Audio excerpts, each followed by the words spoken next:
Are live at MythVision podcast today. A special guest. We're going to dive into philosophy. It's not an area that I specialize in, but it's an area our guest specializes in. And we're going to ask the question, does God exist? And should we be questioning these things? How should we approach this? And how can we get to the answers we want? Really diving into philosophy in a deep sense today. So I hope you stay tuned. But before we end up starting our intro, I ask everybody tuning in to go to our guest's YouTube channel. I pinned it in the comment section. It is in the description in case you're watching this later. Subscribe, because his channel right now has 14.2K subscribers. I want to see those numbers up. Those are rookie numbers, and I want to see that change. So subscribe now. Stay tuned. We'll be right back. Son, do you want to know what the truth is? After this, there's no turning back. You take the blue pill and you wake up in your bed and believe whatever you want to. You take the red pill and you stay in Wonderland, and I show you just how deep the rabbit hole goes. Remember, all I'm offering is the truth. Nothing more.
Welcome to MythVision, and our guest is Joe Schmid. How are you, my friend? I am really, really well. That was the best intro that I have ever seen going on another person's YouTube channel. So, yeah. Thank you. Mhm. It has a lot of the feels, and there's a story behind why I had that intro. We can thank my good friend Jonathan Sheffield, actually, Christian, a friend of mine, who actually made that intro, and he's so artistic, and man, I recommend anybody who wants an intro, like, he puts his essence into it. So I really, really appreciate the compliment. And I started your book, so I have to give people somewhere to begin. Let's start somewhere. First of all, Joe, you're a philosophy guru, I like to call a young philosophy guru. Like, you love philosophy. In fact, I would say you probably nerd out on philosophy like I do on like biblical studies and criticism and like historical methodology and like trying to figure this stuff out. So I know I'm going to learn a lot from you today. And I ask our audience to be a student, and to learn. This is what we're all here for, I hope.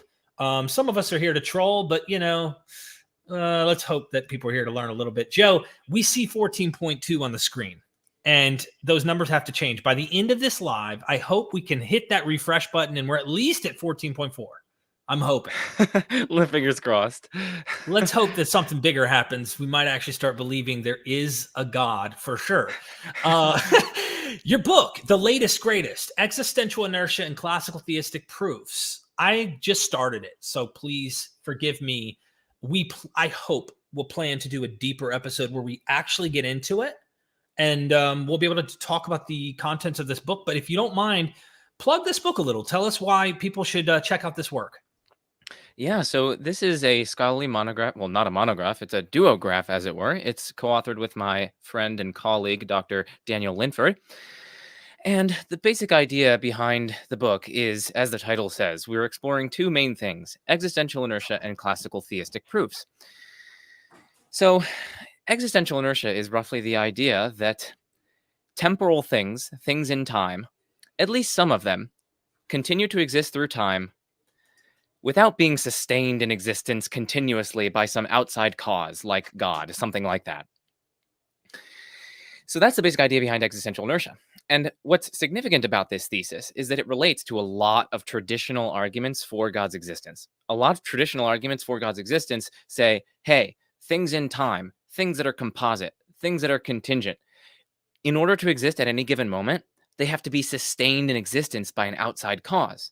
And since, so the reasoning goes, you can't have an infinite descending regress of sustaining causes, one thing being sustained by another thing, in turn being sustained by another thing, and so on ad nauseum, ad infinitum, it follows that there must be a first unsustained thing, and they're going to try to identify that with God.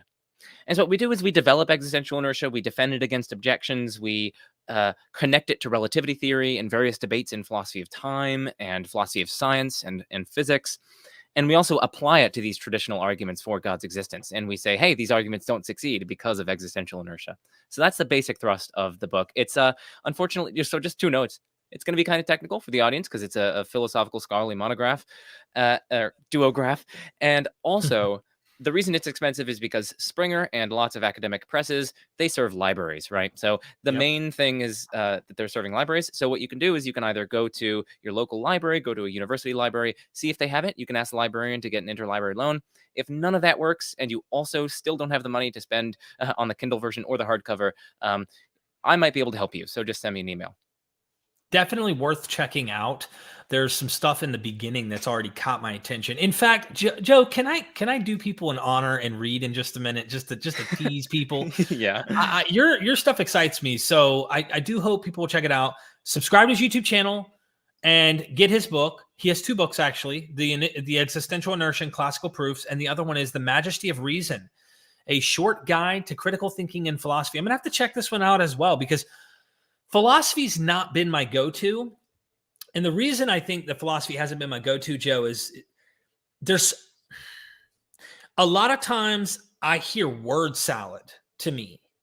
And so I think if I immerse myself into the material, I won't feel like people are just making stuff up to make it work so that their positions are true. And I say that because, I engage. I have quite a controversial YouTube channel that is constantly going at the Abrahamics, but I'm really critical of any and all, religious kind of propositions that are out there. But at the end of the day, I feel like most of my theistic friends, especially the ones that are Christian apologists and stuff, they can go to philosophy and kind of find a way to hide within it. Whereas I'm going to your text, I'm going to ancient Near Eastern comparisons, if it's Hebrew Bible. I'm looking at, the surrounding Greco-Roman situation and how this might compare to the Jesus movement, being it's highly Hellenistic. I'm more into the history, nitty-gritty, testable, not just brain floating out there, abstract concepts to try and make sense of the world around us. And I guess what I'm trying to do is start with what I can know and then work my way out. And they're kind of sometimes going let's start with there has to be something. And remember, I told you on the phone, I was like, some nights I stay up and I go why is there anything? And I can't go to sleep for hours thinking about it and I wrestle with it. But then I stopped one night and I thought about you when I was going to interview and I said, Joe, what if this question is a false question? What if there is we can play in our brains what if there was nothing? But what if that can't be? What if that's not even a thing? What if existence had to be because that's all there really is? And so, I don't know, I get into these weird brain farts where I try to figure things out. I'd love to have you comment before I read anything on the book. Anything I said that you would love to respond to?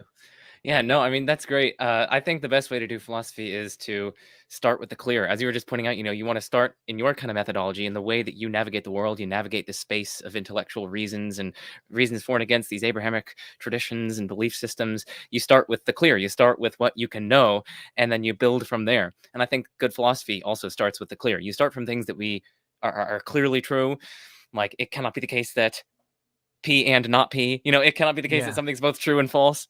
And, we build from there. So I hope you'll see that in the book, we're oftentimes appealing to things that I think are pretty clear. And so, start with the clear. That's always a good methodological principle in philosophy, as well as in what you're looking at in your YouTube channel, as well as in your studies with respect to like Abrahamic traditions and whatnot. So, yeah. Awesome. Okay, here we go. Love the opening preface, as you call it, aims. And I almost want you to read it because it's you, but it might be good if it's me rolling out the red carpet for you. When I, Joseph, learned about evolutionary theory in 7th grade, I fell in love. I marveled at how the beauty, grandeur, the diversity of life arose from such simple, humble origins. There was something elegant, something beautiful, magnificent, even mysterious about simplicity and unity giving rise to complexity and diversity. As I reflected, however, my optimism and all toward evolution diminished. The horror and brutality of the evolutionary process pierced my mind and heart. For hundreds of millions of years, untold numbers of animals experienced profound languishing, suffering, death, predation, and parasitism. Evolution is a cruel, grueling process in which the weak, sick, and dying are unforgivingly discarded. To make matters worse, this was the means of or mechanism by which biological diversity in general and humans in particular were created. The very engine of creation was suffering and death. How could such a process be the providential working, I wondered, of a perfectly good God? And such a good question. Confronting these facts and others led me to greater depths of inquiry. Answering my questions required investigating the nature of evil, suffering, and consciousness. And answering these questions required investigating metaphysics, the nature and existence of God, and the foundations of reality, beginning with evolution. I ended with philosophy. And once I encountered philosophy, there was no going back from there. So you go on and you pretty much bump into classical theism in its various forms. And you're going to take 7 Aquinas, Aristotelian, Neoplatonic, Augustinian, Thomistic, rationalist, and Aquinas. Is this Aquinas again? Yeah, again. Yeah, so okay. He's got 2 in there. Yeah, so you're going to tackle some of the big ones, and in this book, you have things that aren't really dealt with exhaustively in the way that you're going to deal with them in this book. So I hope people will check those out.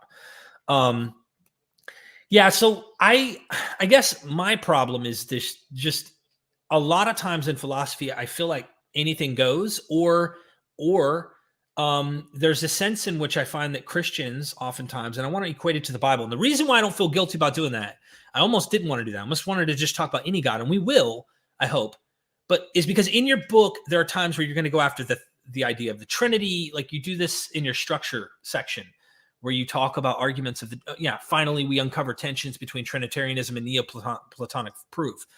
I find the same problem with Christians today that talk about the Holy Spirit being this like immaterial thing. And anyone who knows about first century Jewish Hellenistic thought and Paul and Philo, they were using Middle-Platonism and Stoicism, combining those, where their pneuma that they talk about is actually a physical substance like the Stoics thought. So when you see the tree bending over from the wind, that's physical. It's not immaterial. And they equated the spirit with wind, breath, and such. So Christians today that talk about the Holy Spirit, like usually aren't even thinking of it in physical materialistic terms like Stoics.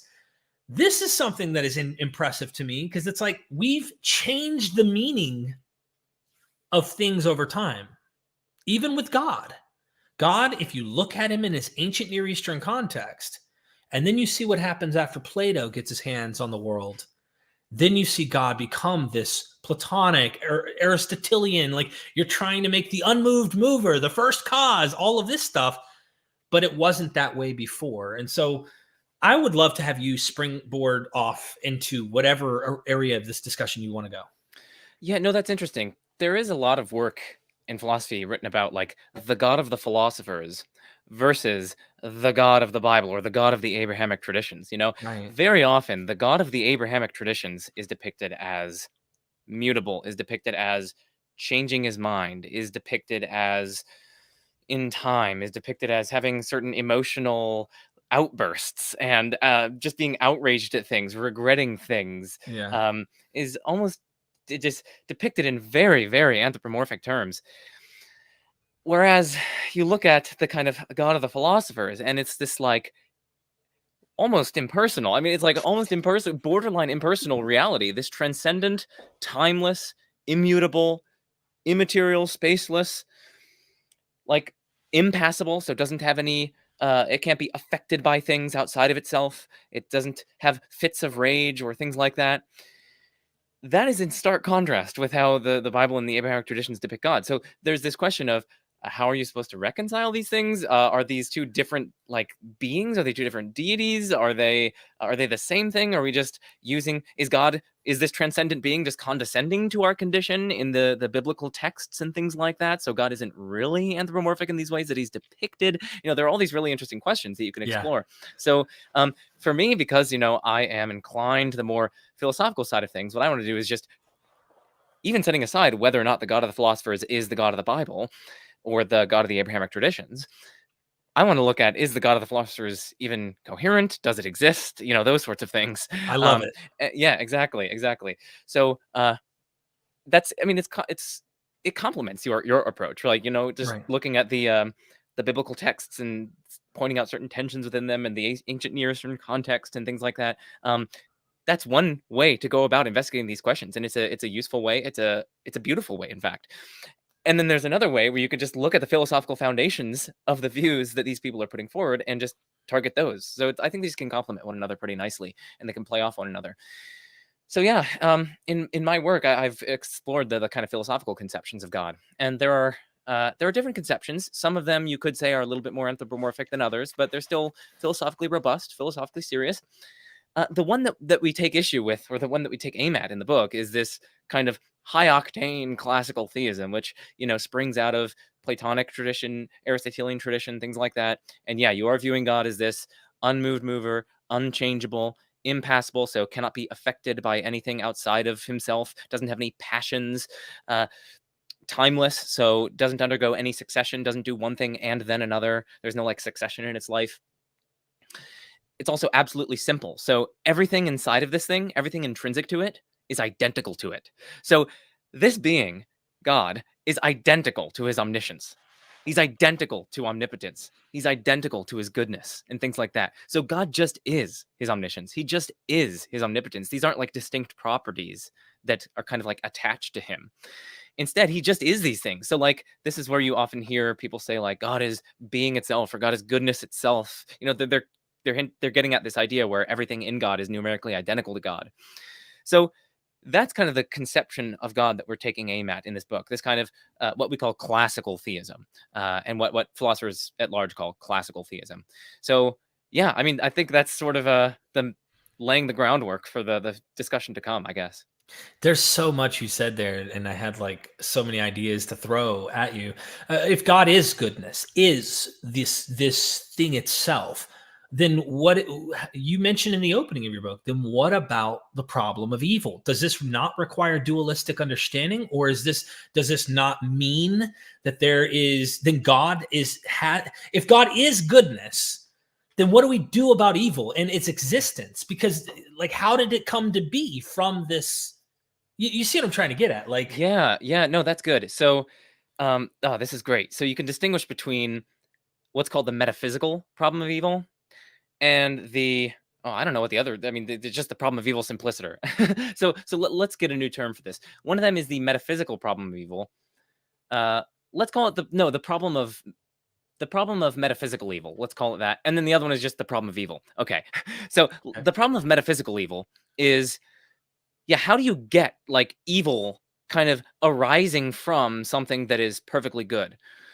So if God is goodness itself and being itself, you might wonder, like, surely it would then only produce good things, right? If it's goodness itself, and if it produced bad things, it's like, where did that come from? There's some sort of there's something in the effect that like goes beyond its cause in some way. So there's a sense in which like, yeah, it's not contained in it. It doesn't have the wherewithal to even produce that because it's goodness itself.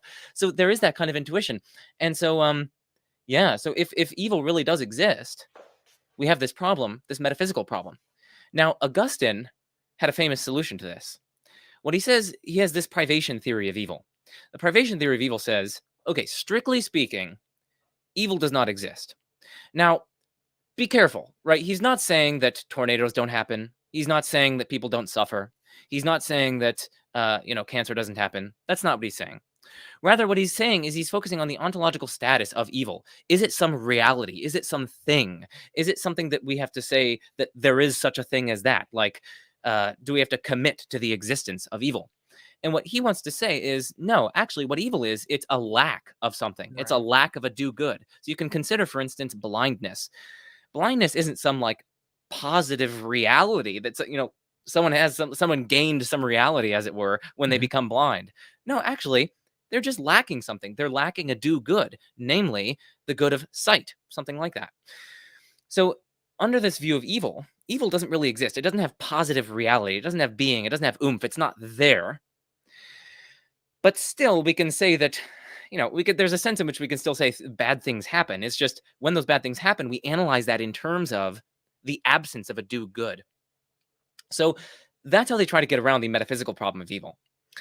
We can go down that in a second. I just want to briefly talk about the problem of evil, which is Sure. that other horn. And that's not really asking, it's not asking about like the metaphysical status of good, of evil, right? Because the problem that we just went over is like the metaphysical status of evil. Like if evil really is a thing, like it is there, how could that like come from something that is pure goodness, right? Right. Pure goodness doesn't have the wherewithal to produce that, as it were. But this other question is basically, well, if it's the standard problem of evil that you come across. It's not asking about the metaphysical status of good and evil. It's just saying, okay, listen, who cares if evil is a privation? There's still privations around us. There are bad things occurring. Like that's undeniable. How do you reconcile that with the fact that God is perfectly good, knows about this evil, and has the power to prevent it? So that's basically the problem of evil. You're not asking about the metaphysical status of evil. You're just asking about like, well, this seems really surprising under the view of God, on which God is omnipotent, omniscient, and perfectly good. So there are these two distinct problems, and I think it's good, firstly, to have them in mind that they're distinct, and then we can kind of go down each horn. So, briefly on the privation view, going down the metaphysical problem of evil. I find the privation theory of evil very implausible. If I'm being honest with you, Yeah. okay, fine. Maybe it works for cases like blindness, or like you chop off my arm and there's an absence of an arm.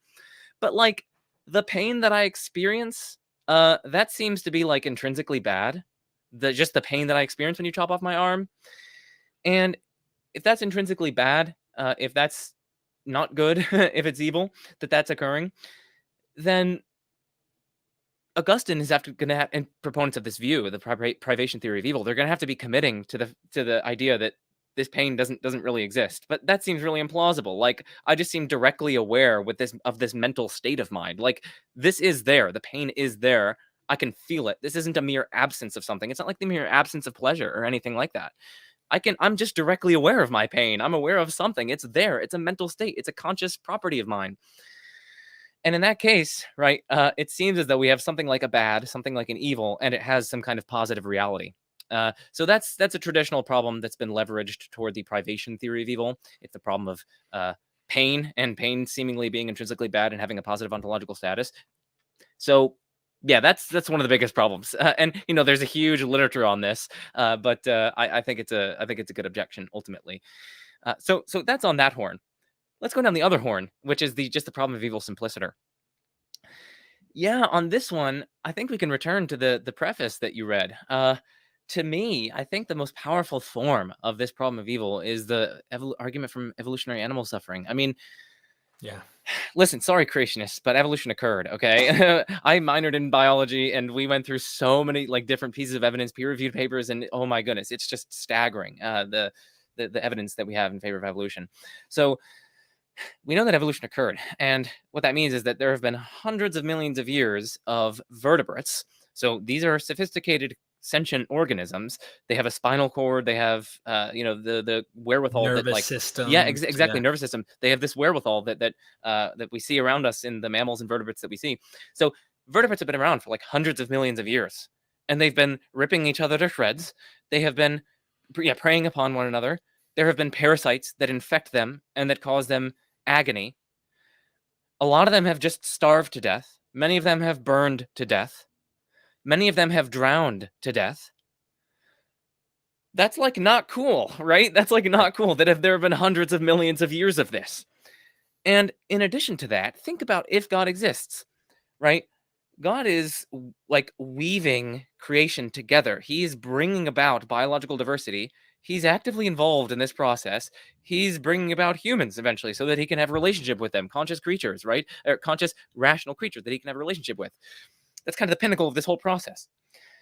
So why would you? This is the very means or mechanism by which, just imagine, like it's like a kindergartner just like playing with like ripping apart like beetles so that he could just like use them to decorate his Barbie house or whatever. Like, that's not the mechanism. That's not the means by which you do that, dude. Like, that's not cool. And so, like, the very means, the very mechanism, the very engine by which God brought about his creative ends of bringing about biological diversity in general and humans in particular, is fraught with suffering, death, predation, parasitism, languishing, all these horrors.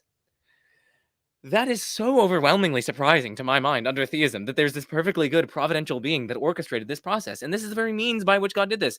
And of course, keep in mind that these are non-rational creatures, right? It's not as though the pig, when the pig is suffering, or the pterodactyl, when the pterodactyl is being ripped to shreds by something, it's not as though it's like exercising its free will or growing in virtue. It's not like, oh yes, I've suffered and I can reflect on it and grow in virtue and things like that. It's like, it's definitely not doing that, right? Right. It's just suffering and then it dies, right? So like, a lot of the responses with respect to human suffering and human evil is definitely not going to be applying to this case. And there are no conscious creatures, like humans aren't bringing this about. Right. It's right. the animals themselves that are doing this. So it's like free will, no. Soul building, no. So this is a problem, and this is really what kickstarted my ultimately my going away from the faith that I was brought up in, and that is just a very serious problem by my lights. So we got the metaphysical problem of evil that we covered earlier, and I think the more interesting problem of evil simpliciter, and I think the most powerful version of that is the evolutionary animal suffering one. And I tried getting people's intuitions pumping on that just now. So wow, you did really, really good. You made me think of me 13 years ago in my mind, and the way I guess you could say I was doing philosophy, but it was within a theological sense. So I was a Reformed Calvinist at the end of my run with Christianity, and I would think, okay, there's arguments among Calvinists of what's called infralapsarianism and supralapsarianism, that man first fell, like the one moment he had free will, and we're entering suffering, and we got to have a scapegoat to get God off the hook, and boom, infralapsarianism. Now we can explain why all suffering, evil exists and stuff. It's God, didn't do it. Then from there, God predetermined all humans, whether he was going to have them go to heaven or hell, this kind of idea within Calvinism, by the way. So you have to swallow this big pill. You have all sorts of problems, whatever direction you go, because I used to be a free will, God loves everyone and wants to save everyone, but he doesn't, which was freaking weird to me, that he had the power but didn't do it, but because he can't coerce you, because that's not love. And then I found this preaching one time where the pastor, it was very powerful, was saying, my grandson's running out into the road. He's a country guy and he has like a country accent, but he's like, and he's running out in the road. And my wife says, now, honey, why don't you go get him? And I said, I can't do that. I can't force him against his will. Like, and the kid's running out to the road and the car's going to hit him and kill this child. But no, you can't go out there and stop your child from entering the road, because God loves you so much that he won't coercively make sure you don't go through that suffering. I'm getting hype on purpose because exactly. I really want people to feel what I'm saying here. And that hit me so hard as a Christian that I said, no, the God that I believe in has the power and the want to save those he loves, because I cannot rationally understand him loving people, having the power to save them, but doesn't. So he either doesn't love everyone. That's when Calvinism made the most sense in my mind. I had to try to go somewhere. And you could say I was doing philosophy in a way within my theological bubble. That is philosophy, yeah. So I ended up becoming a supralapsarian, and I just tried to swallow a pill that I thought I swallowed, metaphorically speaking, that I don't think I ever did fully. And that was before all creation. By the way, I was a young earth creationist. When I found out about evolution, that just destroyed what I thought. It really hurt me bad. But before he created, he caused everything. Like, he knew what was going to happen, and he literally was active in the creation of bringing about the things in which he foreknew. It wasn't just, I know what's going to happen. I knew in the future that you were going to reject my message, and therefore now I'm sending you to hell. No. Like, you never were going to, because this was part of the plan. So when we talk about suffering, like you just brought up, in my mind, it was actually necessary and not necessarily an evil. because it is what it is. It has to happen. Kind of almost a fatalistic perspective in my mind. And I just tried to do that. But eventually I had some thought over the years where I saw loved ones of mine that didn't take Jesus that seriously. And I thought maybe they don't have God's pneuma, and maybe they're not a child of God. They might be a reprobate. We love throwing the word reprobate around in the Calvinist community. So they might be a reprobate. And I say in my mind, does that mean that I love them more than my God loves them? And that really, over time, that hurt me. And it made me realize, like, you mean I love more than God? I mean, how can I love something that God doesn't love in my mind? So there's always some Christian in the audience is going to rationalize their way out of this. Oh, that's because your Calvinism's wrong. And then we can run into your dead ends too, because they all have them. But what do you think of that? Yeah. No, I mean, I think you were doing philosophy there, and you're like teasing out the consequences of certain views, right? And at some point you tease out a very implausible consequence, and as a result of that, you reject the view, right? So that's just a telltale reasoning process, right? You tease out the consequences of a view, you find that the consequences are deeply implausible, and so you reject the view. Like, that's doing philosophy. So you were doing philosophy. I think everyone really ultimately does philosophy a lot of the time. It's just they don't recognize it, and that's why philosophy is really important to, I think, study, because philosophy is kind of inevitable. So you either do it poorly and unnoticed, or you recognize and you can kind of start to do it at least better, right? So that's why I think studying it is really helpful and useful. But yeah, as for the content of what you said, I mean, I find what you said reasonably plausible. I mean, especially like the fall thing was, I originally came up, I had that belief when I was younger as well. So I was like, the reason why there's so much suffering and death and pain and so on is because basically like Adam and Eve screwed us all up, but also like screwed creation up as well. So like that's why the poor dogs and the cats and so on have to suffer as well. So it's all traceable to humanity, right? So God isn't to blame. But then you're just like, bam, evolution. Yeah. You're like, oh crap, that happened way before humans were around. So like we aren't responsible for that. And it's also like a necessary condition for us coming about. It's because those things happened that we came about. So can't blame humans now. So who's to blame? Well, I wonder who. No, yeah, so that's the problem. Like when you get rid of that, like you get rid of this very powerful tool, which is, I mean, the fall is a powerful tool. You can like blame the crappiness of this all on the free will of humans. And you can try to say something along the lines of, well, God valued human free will, so it's kind of satisfying, to allow all this crappy stuff to happen as a result of it. I mean, but like even then there are some difficulties, right? So like, who's the one who set up the conditions which are such that when the person disobeys God, this like disastrous consequences follow? That was presumably God. So it's like, I don't think God is totally off the hook, because it's like Adam and Eve weren't the ones who were, I mean, like God is the one who's responsible firstly for their nature, but also for like the consequences, like what would happen, the curses that would come about as a result of that. So especially if we bring up omniscience, I mean, you're exactly screwing yourself when you start doing that. That's why I have an open theist friend who wrote a book called God Can't. Oh, that's Thomas Ord, isn't it? Yeah, that guy has a heart of gold. Yeah, I mean, he's such a good person. And when we talked, he knows I'm not a believer. He knows I identify as an atheist. Like, but we found common ground in such a good, deep conversation. I had a lot of people write the comment. That was one of the deepest episodes you've done on MythVision, because we found a common ground of trying to show love and wanting to reduce harm, all of this kind of thing. So sorry, please continue though. I just brought up the omniscient thing. That's good. And he's the kind of person who's like, yeah, like that's the God that I also don't believe in. Like, he's saying that like along with you. He's like, I have those problems as well. So yeah, much respect to him. I've talked with him before, so yeah, he's really nice. He's awesome. So I still have so many problems personally with his position. Yeah. So there is that problem with the fall with like, okay, well, like who's the one who set up the consequences, which are such that it affects all of creation. So that's one problem with that. I guess another problem with that is, I mean, you might think, like, is free will that valuable so that it costs the whole creation to basically get screwed over? Good question. I mean, like you said, if your child is exerting their freedom and they're doing something that's so clearly destructive to their well-being, like about to run out in front of a car, you don't respect their freedom. Yeah, You you don't. grab them out. Yeah, you You do. grab them. Yeah, you grab them because that is ultimately what's even better for them. So like free will is not an all trumping good. Maybe it's good at least that people exercise their freedom in a certain limited set of conditions and domains. But like we lock people up for their exertions of freedom. Like we think that preserving certain other goods, that's more important, Mhm. and preventing certain greater bads, that's more important than the people exercising their free will. That's why we lock people up. And so like that's another difficulty. It's like, was it worth it? Was it worth this huge, massive amount of destruction?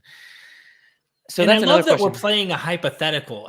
Our audience, if they're just now joining, they may be thinking he really believes this, but like you're hearing mental, what I call this is going to sound bad. The philosophy to me is another way of calling mental masturbation. I know it sounds horrible, but I call it that because you're it's like you're exercising various hypotheticals and you're just and at the end, sometimes you're like, I don't know. Or sometimes you're like, okay, I've worked through a lot of like ideas Mhm. that just don't work for me. I call it mental masturbation. But anyway, Yeah.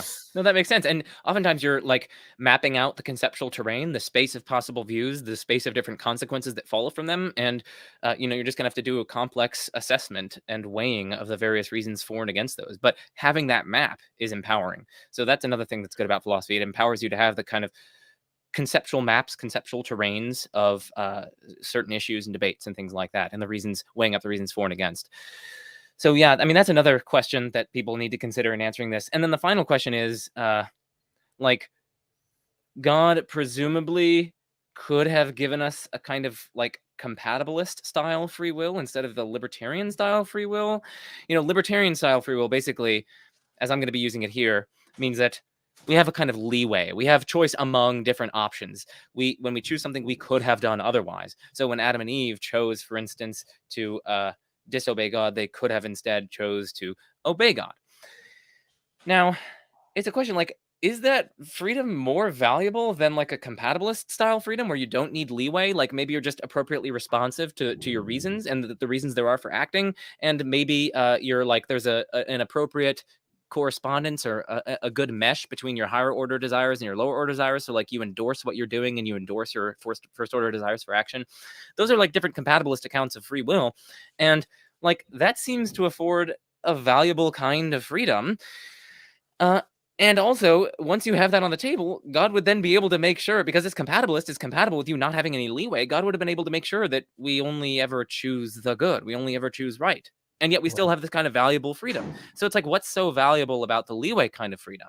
Especially given that it's accompanied, and even if it is more valuable, right? Keep in mind, this is that there's a price to pay, which is this massive destruction of creation, right? Among humans, among animals, and things like that. So, like, even if it is more valuable than the compatibilist kind of free will, which that's not clear, but even if it is more valuable, it has so many costs that you wouldn't need under the, or that you wouldn't, that God could have avoided if he gave us the kind of compatibilist kind of free will, because, God would have been able to ensure that we only and ever do the right thing. And we could still be free in that, right? Because freedom, again, under this compatibilist view, is compatible with you not having leeway. Mm. So that's another batch of problems to consider here. And I mean, think about God, right? Christians who want to resist that. I mean, presumably that, like, people might say, oh, without leeway, right? You can't like love people, right? What happens to love? Well, I mean, like, there are relations of love among the persons of the Trinity, but they're not free to like not love each other. It's not like the Father could have like hated the Son. Like that's not possible, right? That is not possible. So like they necessarily love one another. The Father necessarily loves the Son. The Son necessarily loves the Spirit. There are necessary relations of love among them. So like you don't. So there's no leeway for them to be able to choose Right. not There's to no love one another. freedom to not Yeah, love. Yeah. Yeah. Yeah. exactly. But yet they still have the love, right? So you can have love under this. You can have these kinds of robust Yeah, values, that whole but without having coercive argument doesn't work with love. Again, exactly. it's one of those. I love my kid enough that I'm going to force him out of the street, even if it hurts him. Like Yeah, imagine in the process, I know potentially I could break a bone in his body on accident, but save him from being killed. Right, like to tackle him out of the way from the car. he gets hurt, but he doesn't die, right? Like there's Mhm. different ways in which, and this is the interesting thing. Nothing's black or white. It's so nuanced. And I think the same can go with morality, but I don't want to get into the morality stuff. I just want to, because there's so many things I think you and me over time can do through our, through like shows. We can cover those discussions. I had one question that came to mind, and then I was going to get a super chat here by Gnostic Informant in the house. You were interviewed by Neil over at Gnostic Informant. I think so. Yeah. What was my question? We'll get to that because I want to ask you specifically here. Actually, let me just ask you this, and then we'll get to the super chat that he has. And that is, do you think that so the philosophers, they were doing their best in exercising their mind with the world and knowledge that they understood at the time? These philosophers, whether it's Aristotle, Plato, you keep going on to Aquinas, Augustine, but science, like actual physical, I guess you'd say, the measurement and testable observations that we now have made, like that has to play some role in how we assess our philosophy. And now that science has, as your very opening talks about, evolution, that's such a game changer on how we have perceived things in the world. My question to you, and predicting, we don't know where science will go at some point, but like, do you think that science will eventually, in some way, more and more eradicate the notion of theism in your thinking? I mean, it can't I don't know. Maybe we figure out something we just aren't able to measure or test beyond the scopes of the universe itself because we're within it. But my question is like, do you think the more we learn about science, the more it is reducing theism from being the most plausible explanation? That's a good question. We could talk about the past and we could talk about the future. So the past, let's think about the past. We do see repeatedly throughout the past that supernaturalistic explanations are systematically replaced by successful naturalistic explanations. This is just a pattern in the history of science, in the history of investigating, in the history of theorizing. Way back when we, attributed thunder and lightning and those sorts of things to the action of the gods. But of course, we know that it's like electrical discharges and whatnot. So, but continually, like you had different theories of disease, which, attributed them to like spirits and things like that. You have different, like all through the history of science is riddled with theories that were once supernaturalistic in character. But as we gained greater understanding, they became more and more naturalistic until we have a thoroughly satisfying naturalistic explanation to offer of the things in question. So that's been a pattern that's noted, or that has been noticed in science. And so, I mean, arguably, that lends some sort of credence to naturalism, right? That's precisely what we would predict if naturalism were true. We would predict that supernaturalistic explanations weren't going to be successful and that they'd be, kind of systematically overturned by better naturalistic explanations. And just to butt in, that is my observation. And so people want to know, where do I fall? I mean, this is my best guess right now because of my observations and these observations as well. So I just want to say that thank you, as someone who's not an atheist, who's not a theist, who is agnostic. And I can't wait to get to that question with you just to learn from you why. But you're saying, and this is one of the reasons that I personally go that path, or I'm leaning in that direction. But anyway, please continue. I just had to butt in to make my point. No, that's good. That's good. And so like for me, that is like precisely what you would expect under naturalism, and under like supernaturalistic views, it's not as expected. So it's like a chip. It's a chip that's in favor of the naturalist. Right. It doesn't prove naturalism, right? This obviously doesn't prove naturalism, but it's just like a chip in its favor, right? And you weigh the evidential chips on both sides after you go through a bunch of different purported pieces of evidence, and then you make a complex individual assessment by your lights, which view is more plausible. So yeah, I think that's a chip in favor of naturalism. And at least inductively speaking, if a pattern has held in the past, well, then presumably it's also going to hold in the future. That's just a standard inductive inference. So presumably this pattern will also hold in the future. For instance, it might be the case that we get a satisfying, unifying explanation of the fine-tuning of the constants of the nature. We might, for instance, find empirical evidence, or maybe we find a theory which is very predictably successful and it entails the existence of a multiverse. Arguably, the multiverse, together with something like an anthropic principle, gives us a satisfying account of fine-tuning. Again, that's very arguable. I'm not here to, confidently proclaim that that is true. But like, my point is just that we could definitely see ways in which naturalistic explanations could continually creep up on places where theists are inserting God to explain certain facets of the natural order. Fine-tuning is one of those where we may very well, it is conceivable, and it's entirely, at least epistemically possible, it's an open possibility that we find a kind of satisfying naturalistic explanation of that. You know, and so on down the list, right? So, you know, I don't generally like to predict about the future, but like, if I had to put my money, you know, I'd say that pattern is probably going to continue on into the future, because I mean, it's been a long established pattern in the past. If it does continue, to finalize that question, if it does continue, and it only continues further down this path where naturalism seems to be the most plausible, wouldn't that in effect make it just reduce the plausibility of theism being the case, or at least maybe certain forms of theism, I'll put? Yeah. Well, I'd say it depends on it depends on our ever shifting array of evidence, right? So this would be, you know, continually placing evidential chips on the naturalist side. But like, as we go through time, we might also discover more and more chips that favor theism, right? So it depends. And those could be philosophical arguments. They could be anthropological arguments. It could be arguments of various different sorts, or maybe other scientific findings that we don't know of. So I would say it all depends, right? This is why I don't like predicting the future. I say it all depends. Yeah, and like, this is just your personal opinion on that. You know what I mean? Yeah, exactly. And you are correct that if that did continue in the future, again, we're increasing the evidential chips on the naturalist side. So awesome. And look, I hope you have some time today. I hope, again, I'm going to constantly annoy our audience to let them know, like, you're going to go to hell if you don't buy this book, if you're a theist. If you're an atheist and you don't buy this book, what could we do? I mean, I can't get them through a metaphysical argument. We got to do something here. What can we say that's going to happen to them if they don't get your book? They'll be canceled. I don't know. I was actually gonna say, like, their lineage, right? Like, the next mutation is not going to be in their favor. How about that? Yeah, Seriously, exactly. get his book right now. Subscribe to his YouTube channel, because we're going to refresh this joker at the end with the 214 people watching. We're going to hit refresh. I hope those numbers are up, because these are rookie numbers right now. We gotta get them up, man. This is the Wolf of Wall Street. All right. So now we're to Gnostic Informant. My buddy Neil, thank you for the support. Keep doing what you're doing over there at Gnostic Informant, and I hope that more people continue to follow and see what you're doing. I would love to pick Joe's brain on what he thinks about deism. We assume if a God exists, that he has to be biblical and wants people to do things. But what about the possibility of the universe being conscious of itself? No? Yeah, good question.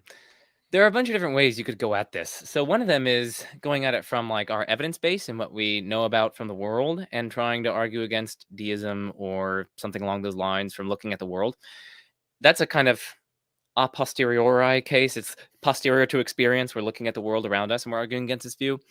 A different way you could go is just looking at the view itself and trying to pinpoint certain tensions within it. So very often, philosophers understand God to be something that is worthy of worship, or maybe something like a perfect being.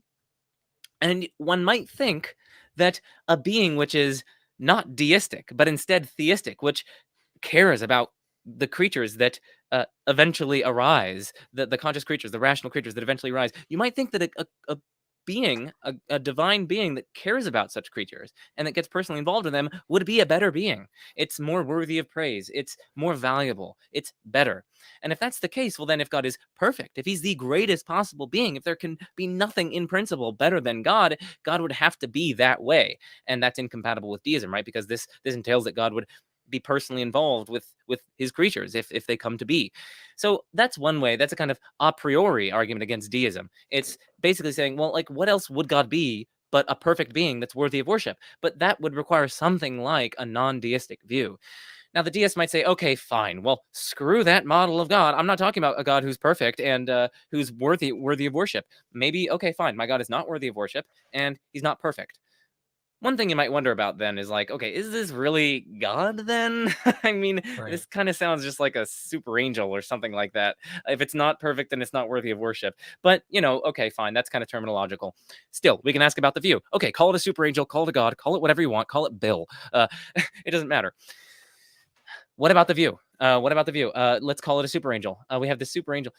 I guess one thing you might think is like, we can explain the data without postulating this sort of thing. So then why should we do that? It's kind of like an ontological cost. It's ontological baggage that we don't really need because we can explain the relevant data, the existence of creatures like us, the existence of the universe, the existence of contingency without invoking such a being. So then simplicity considerations, plus the fact that we can explain things perfectly fine, perfectly adequately without postulating this thing, should push us to reject the view.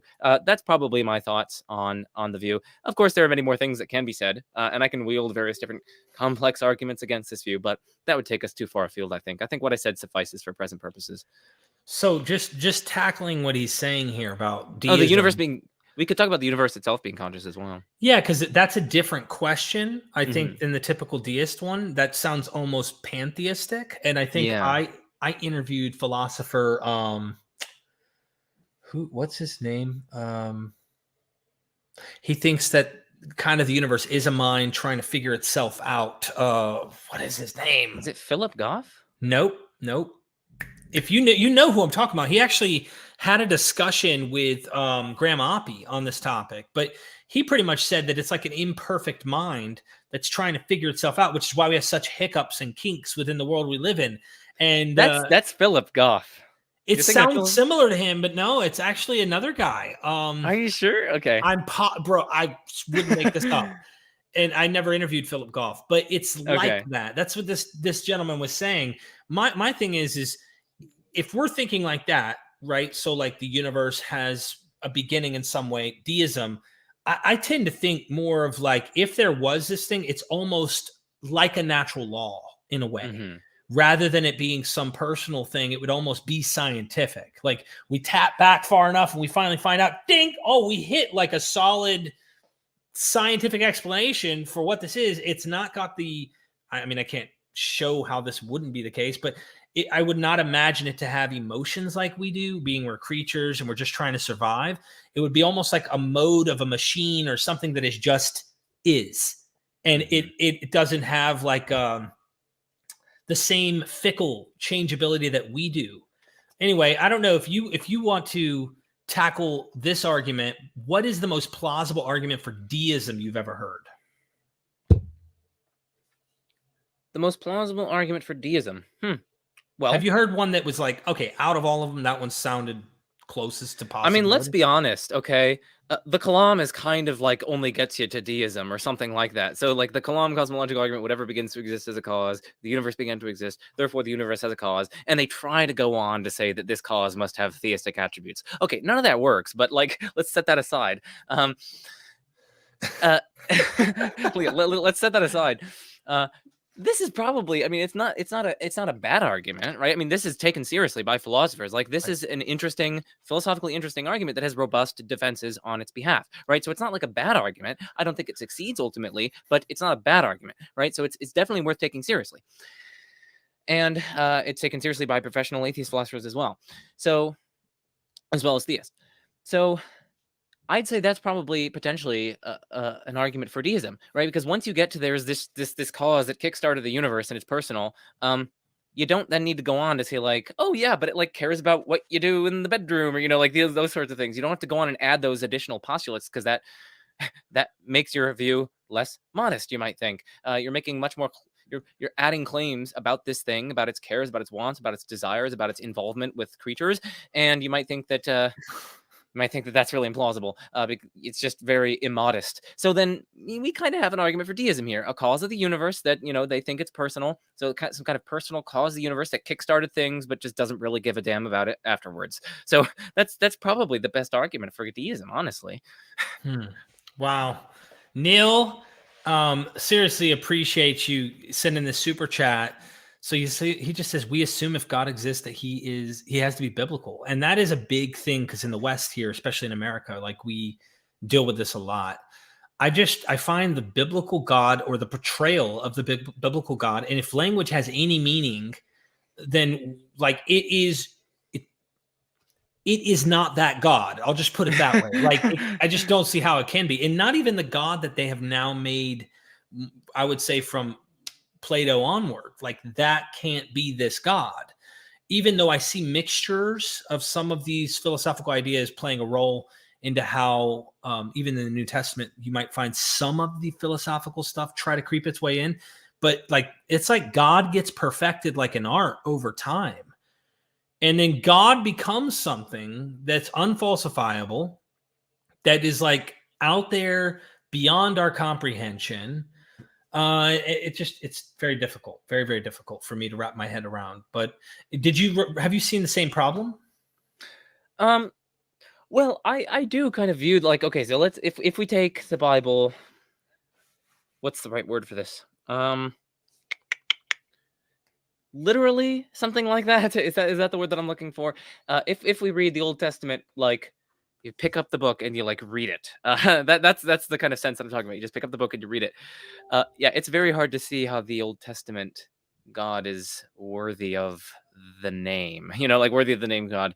Like at least appears to be commanding genocide, slaughter all the men, women, and children. Like, here's an idea that's not cool. Yeah. So that, like drowning, even if it's a local flood.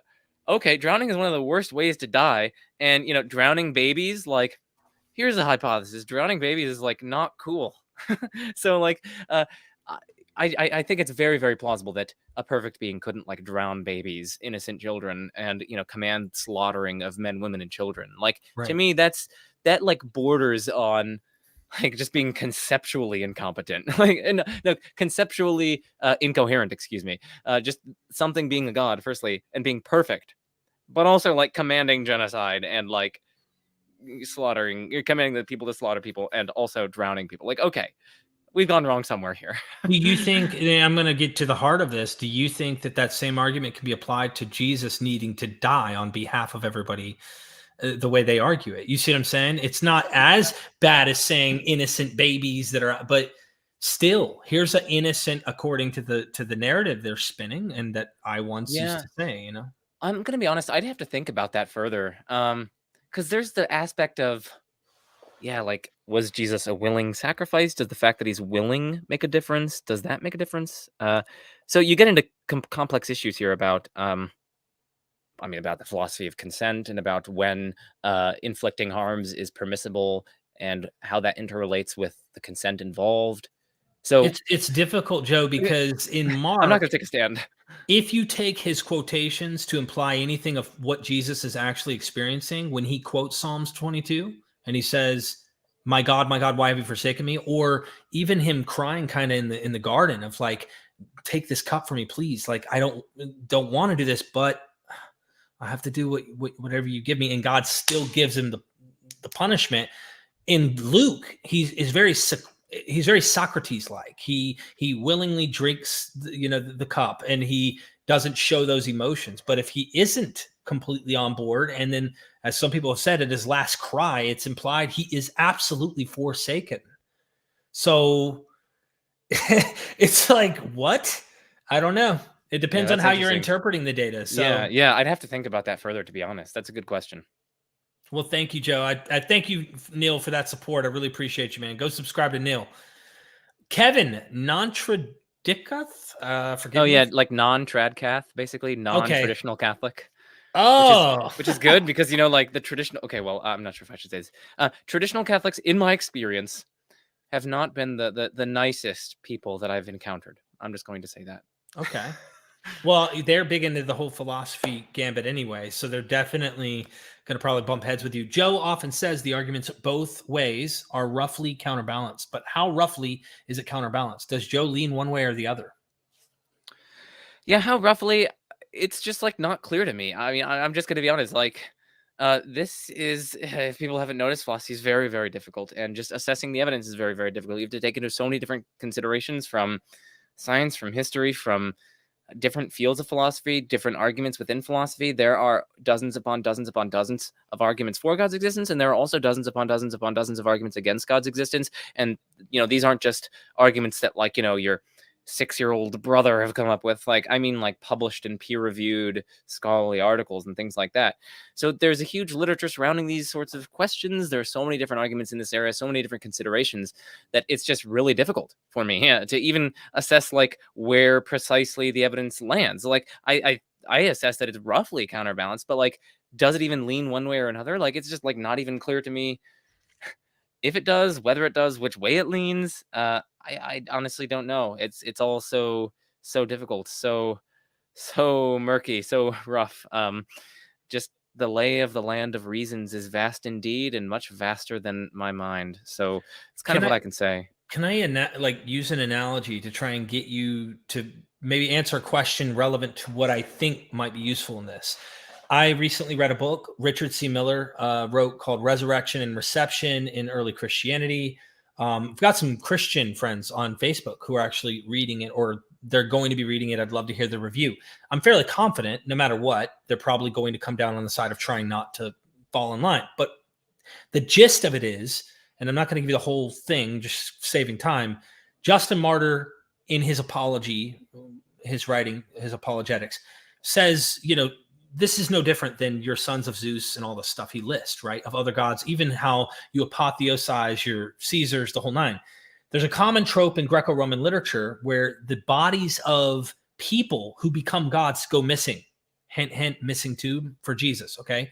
So I'm finding in good scholarship, right? They're trying to find data that doesn't specially treat New Testament text like unique in a bubble, in a vacuum, in the Greco-Roman world.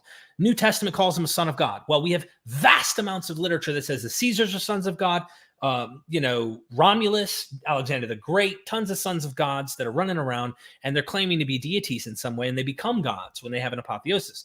You get to the New Testament, and this is where the debate happens with Christians. They go, this one really happened. And I'm like, so I'm listening to Richard. He calls it a translation fable, that the body goes missing, whether it's consumed by the fire and it becomes a deity, or it goes missing in a river, or like, and there's various stories that aren't identical, but the common theme is that the body is usually gone and like something magical happens. Well, when you talk to certain scholarship that I want to call apologetics, they're defending their faith. Usually they're saying ours is true and really happened. And they're going out of their way to make historical claims to prove it's true. Whereas I'm reading this all around, from Suetonius's birth narratives of Augustus to you name it, and I'm not buying theirs, and I'm no longer buying the one about the New Testament. My point is scholarship is pretty shaky, because you got PhDs who are doing what I call apologetics, and then you got PhDs who I think are being fair and saying, look at the issues. Is the same problem using that big story happening in philosophy, where you are watching people go out of their way to make these kind of arguments that you can't maybe falsify, but they're doing it kind of trying to be batting for their position, and that you find someone as an agnostic as yourself, that maybe there are better, more fair, balanced philosophers out there that aren't doing that? Is that a problem in the philosophy field? Well, I wouldn't say it's like a widespread problem, but like there are certain groups, there are certain individuals who, succumb to that negative, bad tendency more than others, and that it's noticeable, right? So like you will see people mounting arguments and defending arguments basically just for the sake of propping up their tribe and bashing the other tribe. And they might not even think that the arguments succeed. Maybe they do think that they succeed. Maybe they're just underplaying objections to them, things like that. But yeah, it's unfortunate. But yeah, I have noticed that in some cases, and it's always frustrating. But yes, I just want to say that does sometimes happen in philosophy, and it's not the kind of cold and passioned, cold and I was going to say cold and impassioned, but those are like, completely different. What I mean is like you have a cold, unbiased search for truth, but also a passion in that search for truth, right? It's a passion for truth, not necessarily for defending your tribe, but it's a passion for truth. So it's not cold in the sense of unemotional or just not detached, in uncaring, not passionate. No, you really are passionate for the truth. And it's precisely because you're passionate for the truth that you go at it in a kind of unbiased, unattached way, and you're not just trying to prop up you're not just trying to prop up your tribe and beat others with your arguments. You're really just trying to use your arguments to explore the issues, to explore the questions, and to serve people, rather than to use your arguments to prove that the other people are irrational and that they should immediately bow down their knees to your position or something like that. So I have noticed that a lot in philosophy of religion, especially, that there is this tribalism and people just really using arguments, weaponizing them against people. Because to be fair, that same argument that I'm bringing up, like, I like what you said there, cold, but actually really wanting to get the truth, right? No matter what.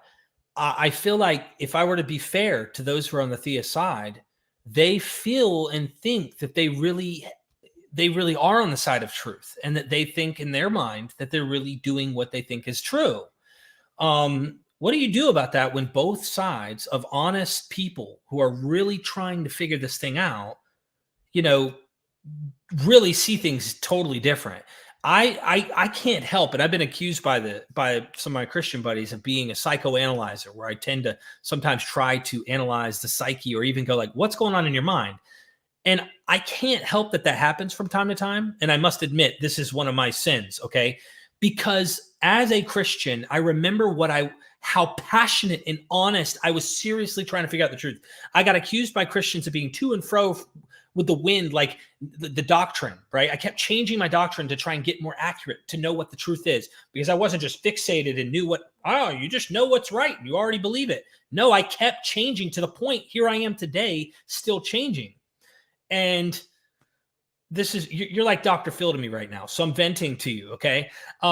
This is my struggle, because I know the people on the other side really believe what they're doing is seeking the truth. I like to give the benefit of the doubt and say that's for sure. What do we do? How do we fix this, Joe? And you have to answer correctly the first time. No, I'm just kidding. Well, let's see. The first thing to do is to recognize that we all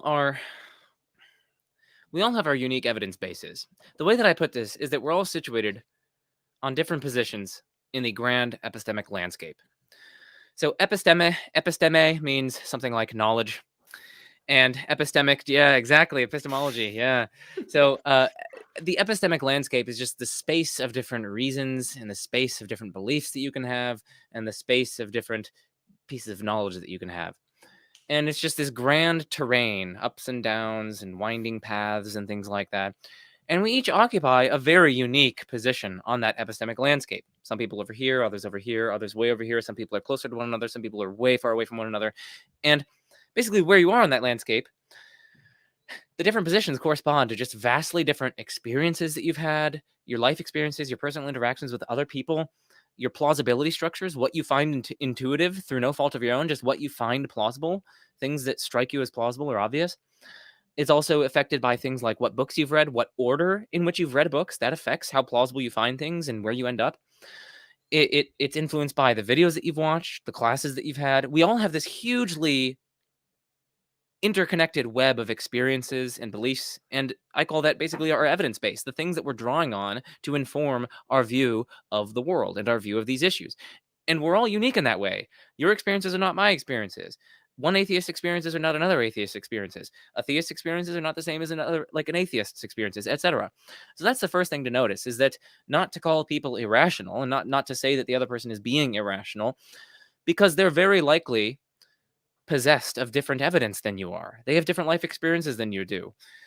They've come across perhaps slightly different arguments than you do. Maybe they're aware of certain objections to an argument that you think is plausible, or those sorts of things. So we all have different evidence bases. That's the first thing to recognize, and to recognize that not to call one another irrational. That kind of gets us into this kind of debate mode and shuts us down to being open to changing our minds.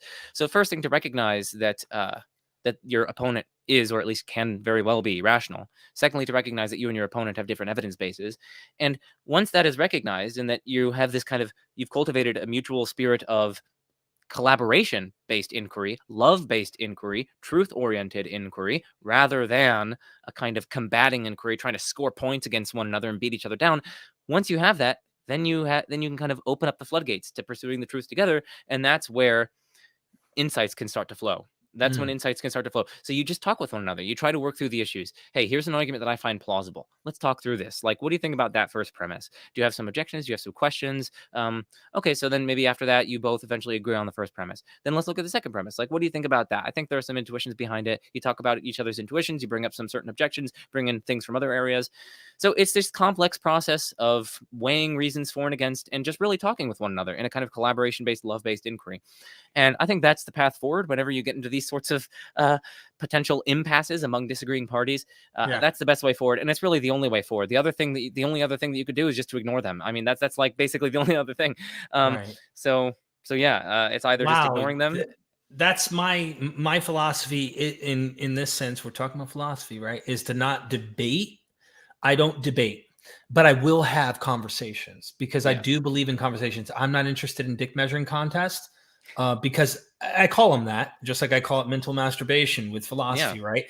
But like it's seriously like I'm approaching when I'm debating, right? And it's tribalism 101, and it's my team's coming in to beat your team, and we're gonna win. And I do think that we can reason as best we can with certain people. There seems to be at some point where you have to just stop if you think that they're unreasonable, like Kent Hovind debates, right? Like honestly. You got to set boundaries. Okay. And anyway, I don't want to bring his name up too much because YouTube doesn't like it. Anyway, continuing to the next super chat here. Wayne Rossi says, what do you think about the argument from psychophysical harmony that's been going around since Cutter and Crummett's paper? Do you know about this?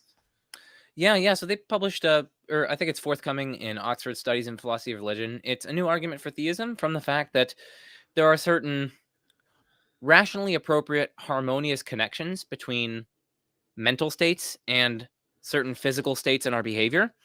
So it's going to be difficult to explain, but we basically have a very coherent experience of the world. There are aspects of incoherence, of course, people have like schizophrenia and whatnot, but like by and large, our experience of the world is mostly coherent. Like we're not just like our visual experience presents us, roughly speaking, the way that things are, rather than just like pure static, or rather than just like a complete chaos of things and so on. So we have you're seeing an A and I'm seeing a D and she's seeing an R. Yeah, and exactly. They're seeing orange and exactly. So these are certain mental experiences that we're having, right? These are certain experiences in our mind that are very coherent, that latch on appropriately to the physical world. But like it's at least conceivable. So Dustin Crummett and Brian Cutter argue it's at least conceivable that you could have had all the physical facts being exactly the same, and yet your mental states differ. And so like your mental states could have been all wild and complex and things like that. And it could have been just like, your phenomenology, what we call it, like the phenomenological feel, the mental feel that you're experiencing of the world could have just been like static or totally chaotic. And yet all the physical facts are the exact same. And so, you and I would be having this conversation physically, like the words would be coming out of my mouth the same way. I'd be navigating the world perfectly fine because like my behavior and my brain states are working exactly the same. So everything physical would have been exactly the same. And yet the mental states would have been totally divorced from like what's going on in the outside world. So there's a kind of disharmony there. Mm-hmm. And what they say is like, it's if you count up all the conceivable ways that the connection between the mental states and the physical states, both our behavior and the external world, if you count up all the ways in which those are harmonious with each other, versus the vast diversity of ways in which they could be disharmonious. Right. You could have static phenomenology. It could be like a little slightly different static, a little slightly different static. It could be just orange. It could be like tepid bathwater phenomenology. That's like all you experience. It could be just like this huge array of like disharmonious connections between mental states and physical states. And what they say is that under the hypothesis that, whatever's responsible for us having psychological states being connected to physical states, under the hypothesis that did not happen by design, this is very, very surprising. But by contrast, if this happened by design, it's not nearly as surprising. So would it need to be? What if I flipped it and said it's the physical states that end up inevitably producing the mental state? Like over time, hierarchies of the brain and whatnot, as some more materialist naturalists, such like Daniel Dennett and such, are trying to rectify like consciousness and awareness and things like that. Like if we flip the argument around, would it necessitate creation instead of saying from a ground level up, it has produced kind of the states, which is why it's consistent in the natural world rather than trying to go, well, you got to have creator that ends up making it. You know what I mean? Yeah, I don't know if that makes sense. If my argument no, follows. it's a good point. It's a good point. And what they're probably going to say in response to that is,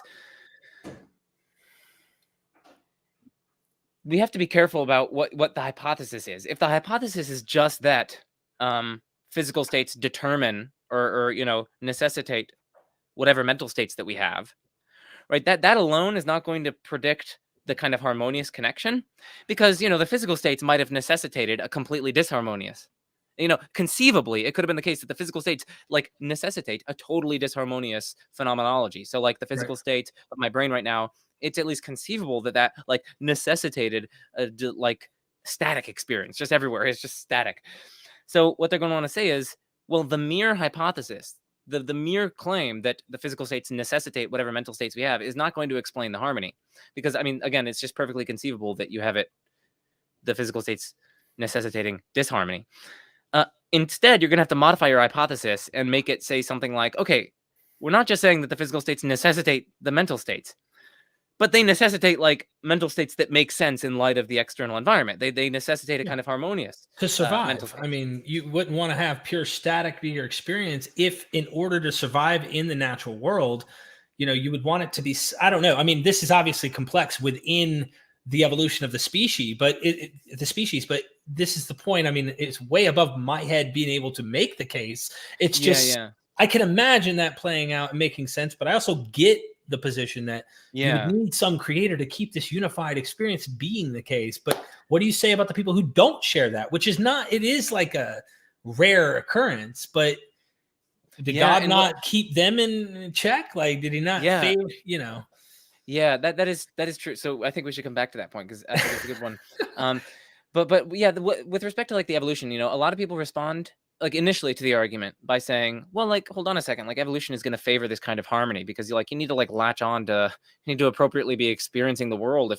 If oh man, I was just going to give a terrible example. It was going to be very inappropriate. It was because survival and reproduction. Please go ahead. So we have reproductive organs, right? You need to know where the other person's reproductive organ is if you are going to reproduce. So you have to have a coherent experience of the other person's reproductive organ, and so to be able to appropriately engage with it. I'll say that. So you might think that evolution explains that. But what they're going to say is well, hold on a second. We can imagine that all the physical facts, again, are exactly the same, right? So all the physical facts, your brain states, your behavior would be totally the same.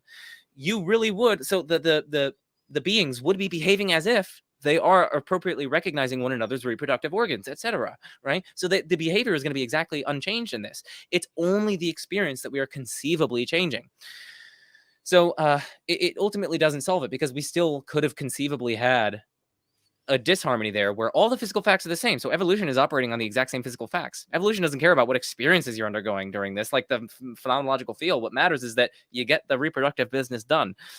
So I would poke at this and just say, for me, right, these are all hypotheticals, and I know that we can do this. This is the point about word salad I kind of catch sometimes with philosophy that makes it you could almost make anything possible with this kind of thinking.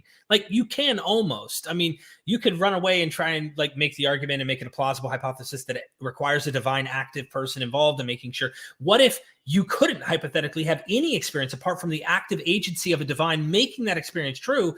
Because I don't know, whatever reason, I just throw it out there. You aren't even having perception or any type of reality or consciousness without divine making that. There are people who think that, by the way, your consciousness is not there without that spark or without the divine giving you consciousness. I just feel it never ends, right? And for me, I'm well, we do have this, and it's pretty testable that it's there.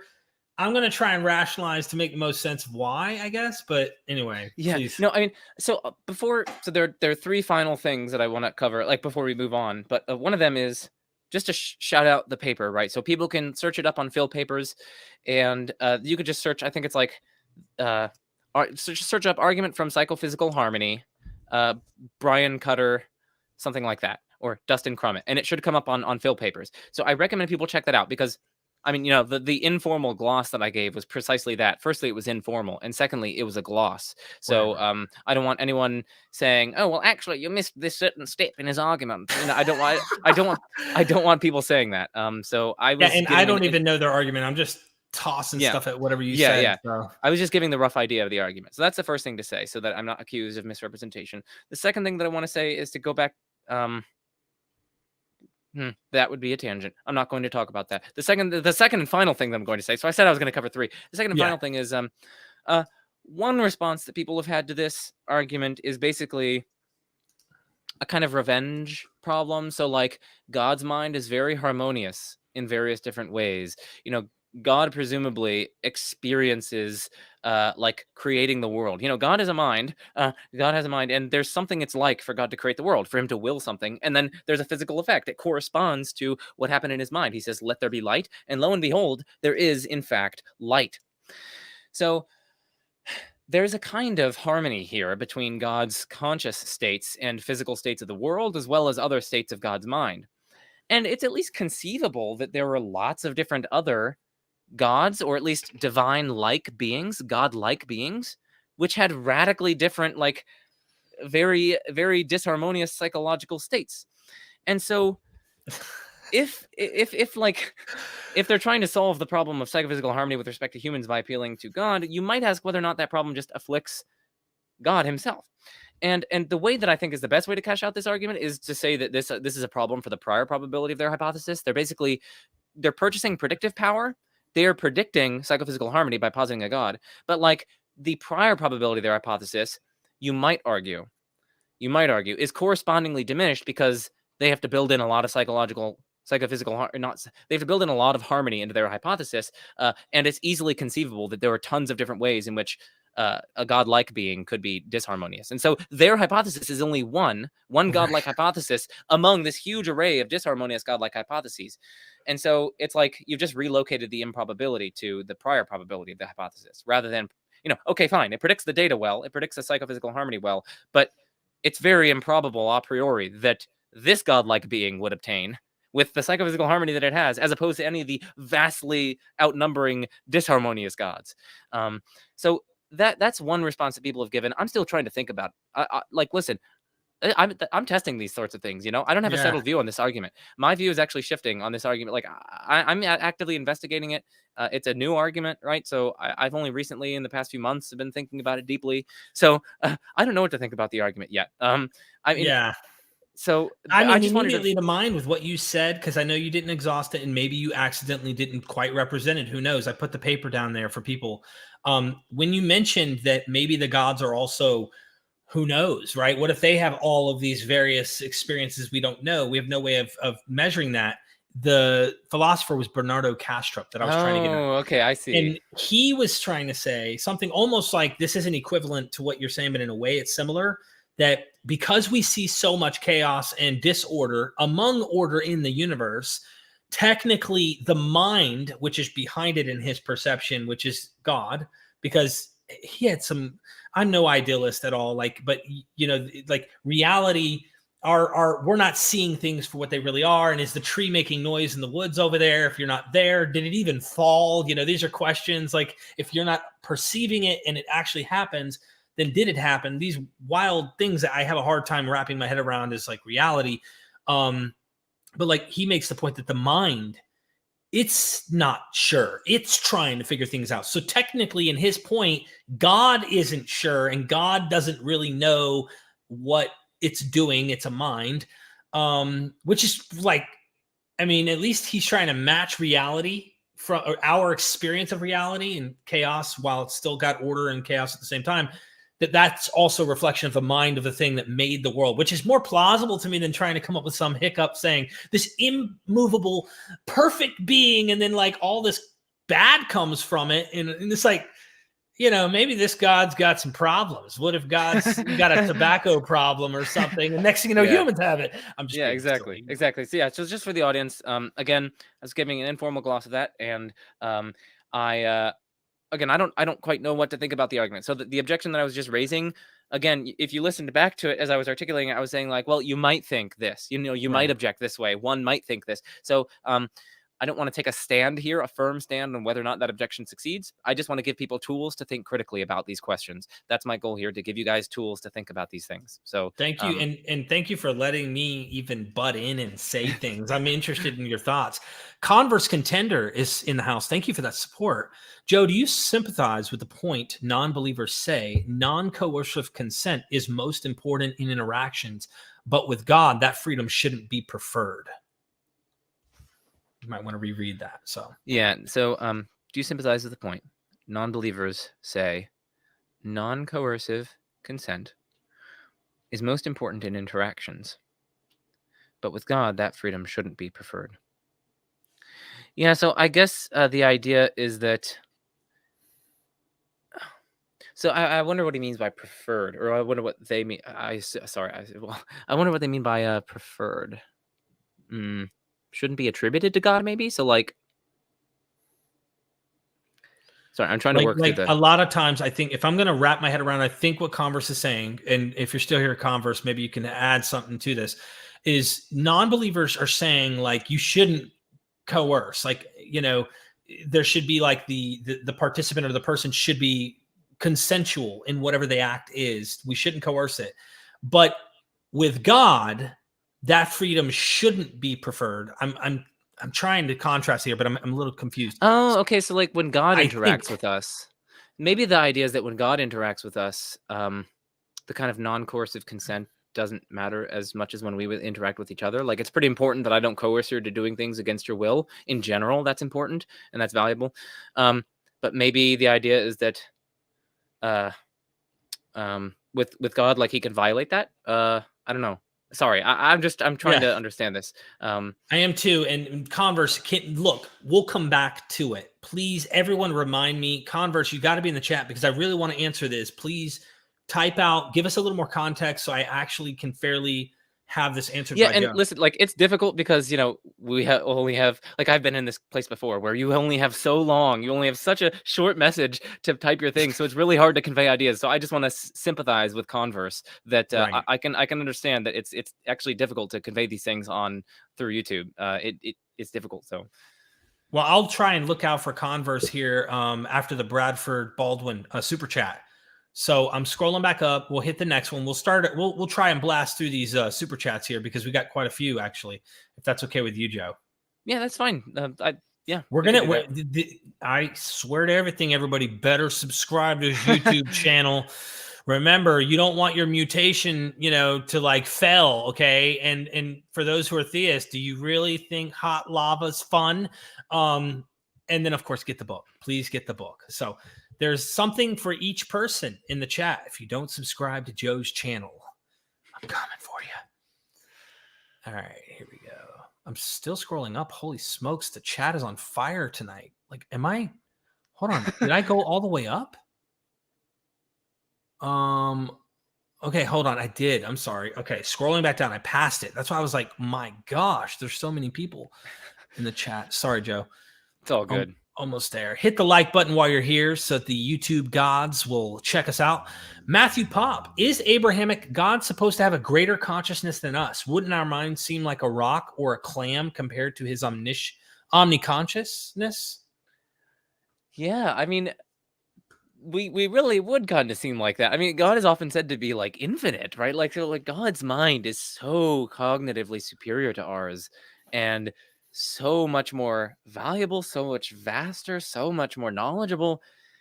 I want to like know how God views our minds. Like, is it how we view like ants or something? Like you're like, starting to sound like Neil deGrasse Tyson. You know what I mean? It's insane, dude. Well, I mean, like the gap between finitude and infinitude is literally like infinitely large. So like God's mind is like infinitely larger, I mean, like more encompassing, more knowledgeable, more valuable, more powerful than ours. So it's like it's so hard to imagine what it would be like to be God, and also it's so hard to imagine how God views us, just because we're so puny in comparison to him. So I think it's interesting to ask about, and there might be some potentially interesting like philosophical or theological implications for this, like Like, if God is that, like, so different from us, like, do you, like, how, you might wonder about, like, how does relationship with such a vastly different being go? Like, Mhm. it's really hard to see what it would be like to be such a being. And you might think that, to have a relationship with someone, it seems plausible that you need to know, like, something that would, like, be like to be them in somehow. Like, you have to interact with them in some way. You have to, Right. so it's like, it's interesting. So it's interesting just to think about how this interacts with people and their relationship with God. Like, is it like the relationship between an ant and like a human, or I don't know. It's an interesting question. Good super chat. It is. Converse is back, says Joe said earlier that libertarian free will shouldn't be that important to God because of evil. Yeah. Okay. So maybe the thought is that maybe God really does value it a lot. Like maybe it really is that valuable. And what I want to say is like, okay, maybe it is. I'd have to see the argument for that, or I'd have to, because right now, at least speaking for myself, I don't find it plausible that the kind of libertarian free will is so overwhelmingly more valuable than the kind of compatibilist style free wills that I articulated. And again, even if it were more valuable, which again, like I don't see that intuition that they would be more valuable. Even if it were, again, you have to balance that with all the costs that are accompanying libertarian free will, especially the costs that resulted from the alleged fall. Not only like having the result that all of humanity is in this broken creation, but also that like tsunamis and tornadoes happen and that like animals rip each other to shreds, at least for like the traditional story, right? The fall brought suffering and death into the world. So that there's also that consideration. So firstly, I don't share the intuition, so I'd have to see like an argument for that. But secondly, even if I did have the intuition, it is still like, does that outweigh all the good, all the bads that accompany it? And it's definitely not clear. Thank you, Joe. Appreciate that. Converse, thank you so much. Beer Experience 360 says there's no amount of scholarship that can make a case for or against God's existence. That would go against everything I think you do, right? Yeah. No, I would say that there is an amount of scholarship right there that would no. Yeah, so I would Here, say do this I right mean here. it's a fair enough sentiment that sometimes you hear, like God is so like if God were to exist, he'd be so transcendent, so beyond us that basically we wouldn't be able to investigate whether or not he exists. So we're basically just in the kind of cognitive dark. But I mean, for me, let's just see the arguments. Let's look at the arguments there. Let's see if they're plausible. I mean, some of them you can draw out consequences. I mean, we are capable as rational beings of drawing out consequences from views, right? And if we're capable of drawing out consequences from views, then we can assess whether or not those consequences are plausible. And if we can assess whether or not those consequences are plausible, then we can assess the plausibility of those views from which we drew out those consequences, right? So we can draw out consequences from views like naturalism, from views like theism. We can assess whether or not those views are plausible. We've been doing that this whole time. And philosophers do this at large. And so then we can assess the views in light of these assessments of plausibility. So I would say that there actually is an amount of scholarship that can at least bring considerations to bear for and against God's existence. One of them we talked about earlier was the one of naturalism, right? Like naturalism leads us to expect that naturalistic explanations are going to be better than the supernaturalistic explanations. Whereas if naturalism were false, that's at least not as expected. So like that's a case of reasoning that we just found an evidential chip for naturalism, right? So You could still have a deistic. I guess it'd be hard unless you think your God's like into the fact that death is the way naturally everything needs to go and all of that. But I guess you could have a. It depends on how you characterize their God.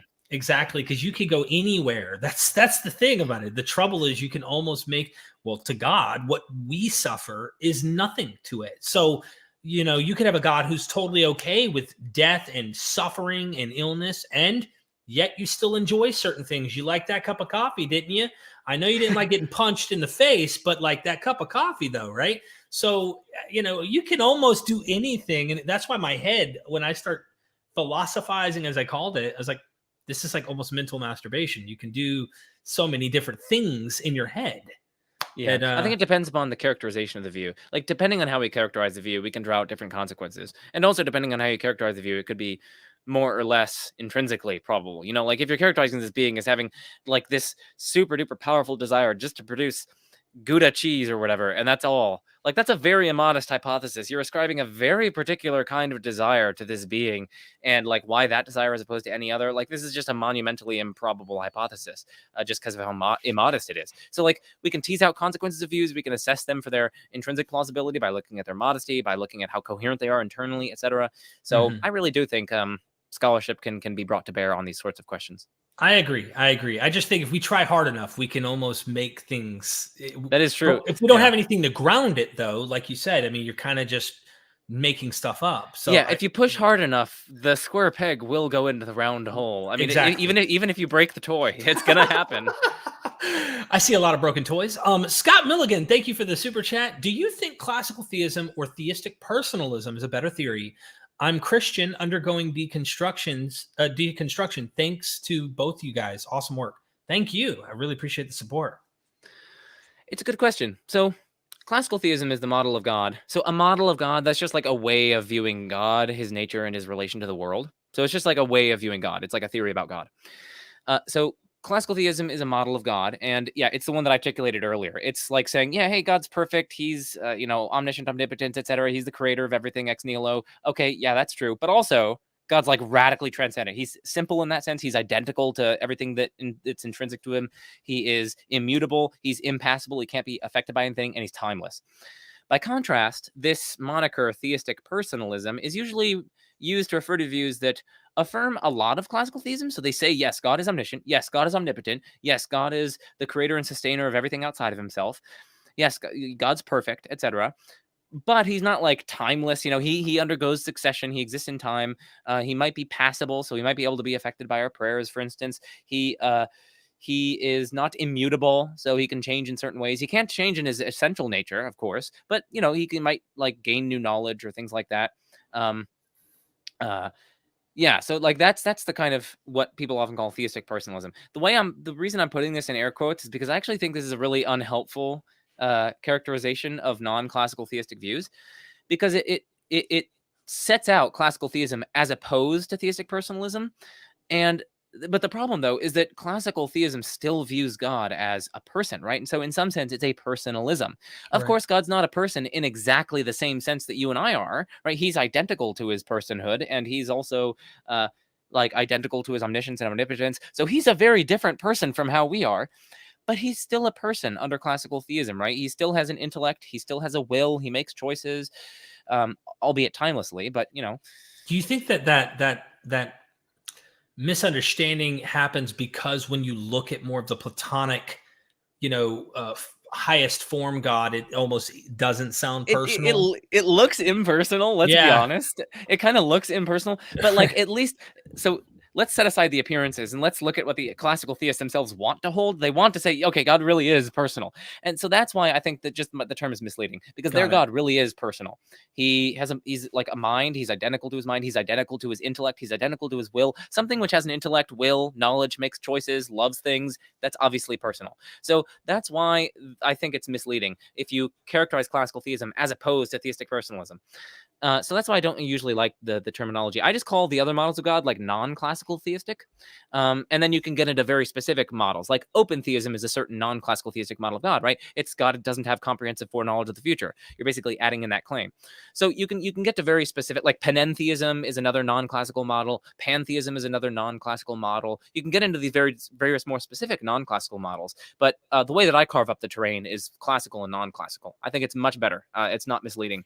So anyway, now on to their question. Which one do I think is a better theory? Broadly speaking, I think non-classical theistic models of God are better, just because I think that there are certain independent problems afflicting classical theism. It's really hard to see that if God is like absolutely simple, if he's identical to everything inside of him. Firstly, you just might find that implausible. I'm just going to be honest with you. I think it's very plausible that omniscience is not like numerically identical to like love, or like God's omniscience is not like God's knowledge that 1 + 1 = 2 just seems to me to be obviously distinct from like God's power to bring about my existence. Like those just seem obviously different. Like I just have these seemings, these intuitions there. It just seems really implausible to me to identify them. So you might just find it implausible on its face.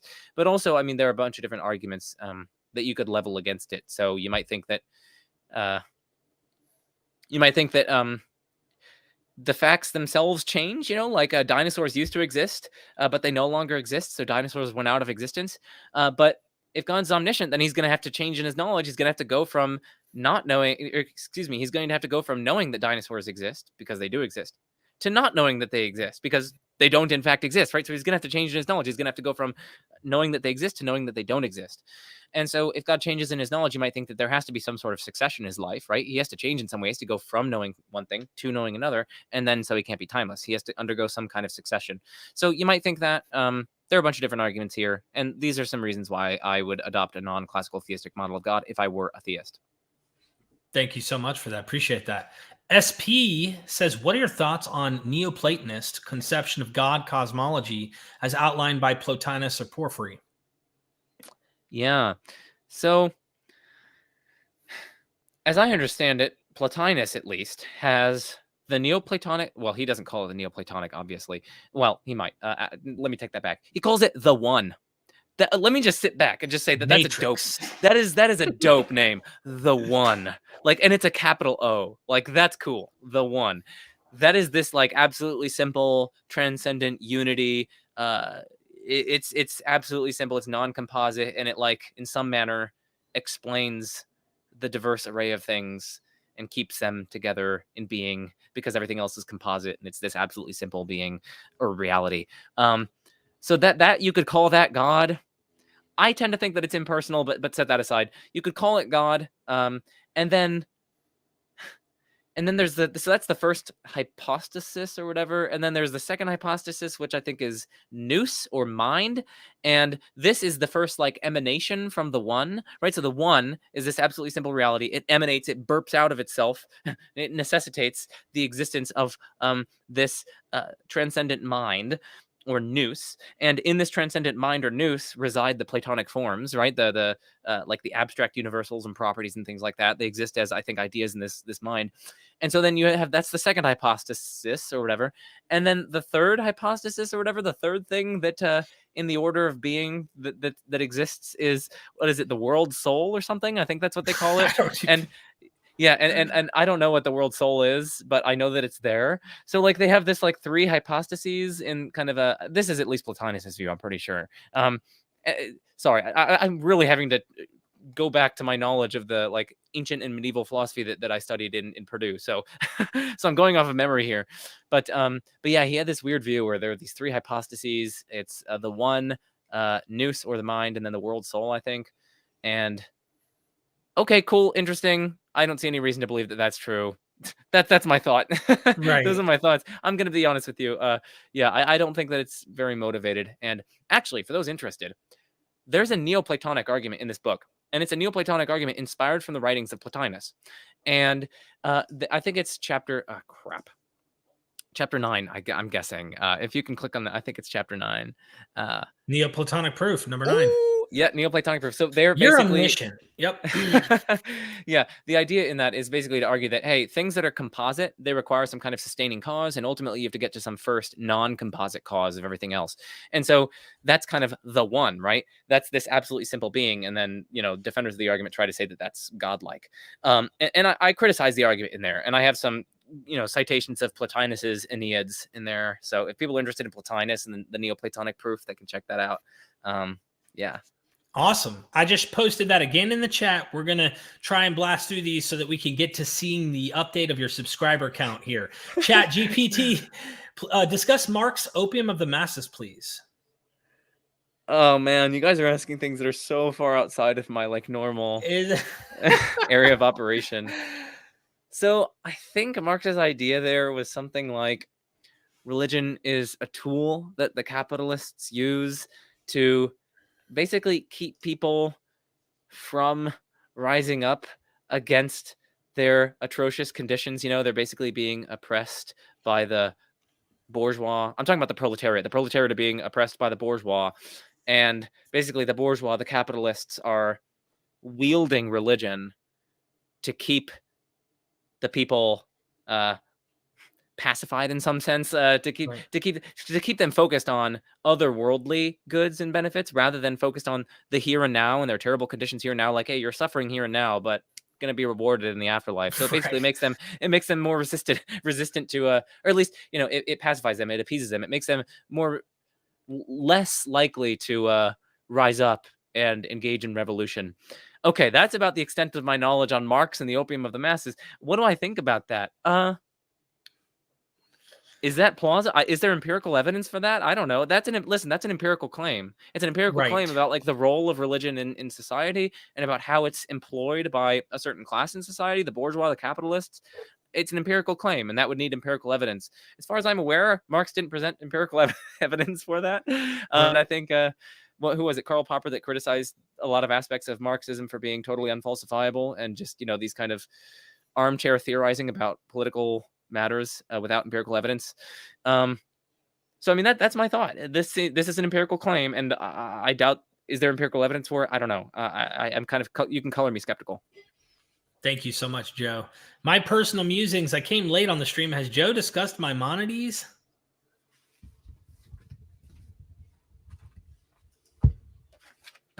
That's the only reason. That's all that I was doing. I just got out my Guide to the Perplexed. So yeah, at Purdue I took lots of different history of philosophy classes, and you read these historical philosophers. So we read Maimonides. What's very interesting is that a lot of Maimonides' arguments, well, a lot of them derive from Aristotle, of course, but like he's refining them. A lot of them are just like basically almost copied in Aquinas. So like, you know, Maimonides is before Aquinas. So it's just interesting that these thinkers are borrowing from one another and using each other's arguments. Okay, thoughts? Have I talked about him? No, I haven't. Thoughts on him? I mean, he has this really radical apophatic view of God. So apophaticism, basically, this is a simplification, but you know, you're basically resisting making like positive claims about God. Like instead of saying that God is like loving or God is all good or things like that, you instead make negative claims. You talk about what God is not. It's often called the via negativa. You're just basically saying, no, God is not this way. He's not that way. But it's really difficult to give a kind of content to what God really is because he's so transcendent. Yeah, what do I think about that? Or what do I think about Maimonides' work? Well, I'm not convinced by his arguments for God's existence. In fact, what I argue in my book right here, and the chapter in the argument from change, is going to be targeting some of the Aristotelian arguments that Maimonides gives. And what do I think about the via negativa? I mean, if you have a kind of very radical apophaticism, it's really hard to make sense of. Like, presumably you have to say that God exists, but like, I don't think there's any way to catch that out as a negative claim. Like, you're not saying like, oh, well, he doesn't not exist. Like, Yeah. okay, cool. You just said that he existed. Like that double negation cancels each other out. So it's like, at minimally, we have to predicate some sorts of positive things of God, like that he exists. Yeah, minimally. So like, and once you open the door to one of them, it's hard to see like the principled reason for debarring other sorts of positive predications. What's so bad about it? Anyway, I know there's a lot that Maimonides says about these sorts of things, but. Thank you, Joe. Appreciate that. My personal musings. Bradford Baldwin, thank you for the super chat. Naturalism and a cosmos that's always existed is the best choice when theism runs into special pleading, trying to halt infinite regress. God's the step not needed when hypothesizing with Occam's razor. What are your thoughts? Interesting. Well, I think it's just going to depend on whether or not like the philosophical argument, well, the philosophical and the scientific arguments for the finitude of the past succeed. I think it's just going to depend. It'll depend on whether those succeed. If they really do succeed, then it's not really special pleading to halt the regress. I mean, the regress is going to have to succeed because we have these arguments that tell us that, you know, you can't have an infinite past, or at least you don't in fact have an infinite past. So the regress is going to have to stop somewhere. And if these arguments succeed, I'm saying if, because I'm not convinced of these arguments. But yeah, so if it does, then you just ask about, well, what would that first cause be like? And the theist, I mean, usually they're going to be giving some kind of argument for thinking that it's going to be God. So it's not really special pleading. Great. Okay, some theists will special plead. Let me say that. I mean, you know, of course, some theists will, some atheists will. But like the philosophically sophisticated ones that are defending their theism, usually they're going to be offering arguments for thinking that the first cause would have certain divine properties. But you know, again, these are the arguments are contestable, and the arguments, even for the finitude of the past, are very contestable. So I think it's at least a respectable view to think that naturalism plus a cosmos that's always existed is, you know, the way to go. I think that's at least a respectable view to hold. Yeah, and this is why I was saying earlier, just in passing in our discussion about as science progressively increases. We come to better conclusions through observation, testing. We learn more. Our philosophy should continue to obviously shift, and there's no way to predict exactly, but I do think that there's a gist of in which it's not Zeus that the lightning is striking. Thor's hammer isn't clapping. Like there's something actual natural phenomena going on, and so that tends to be my angle. But my best guess is naturalism. Bradford Baldwin, again, Joe, as an agnostic, which way do you lean in your belief, non-belief? Big fan. I love how you slammed the door on answering prayer, necessitating God having to change with rationality rules. Keep it up. So you were on Steven's channel? Yeah. Oh my goodness, dude. So that video that we made, so he basically, okay, so Ben Shapiro made this video, which is like the atheist illusion, and it's very, very cringe. And, one of his central arguments for God's existence was the Aristotelian proof.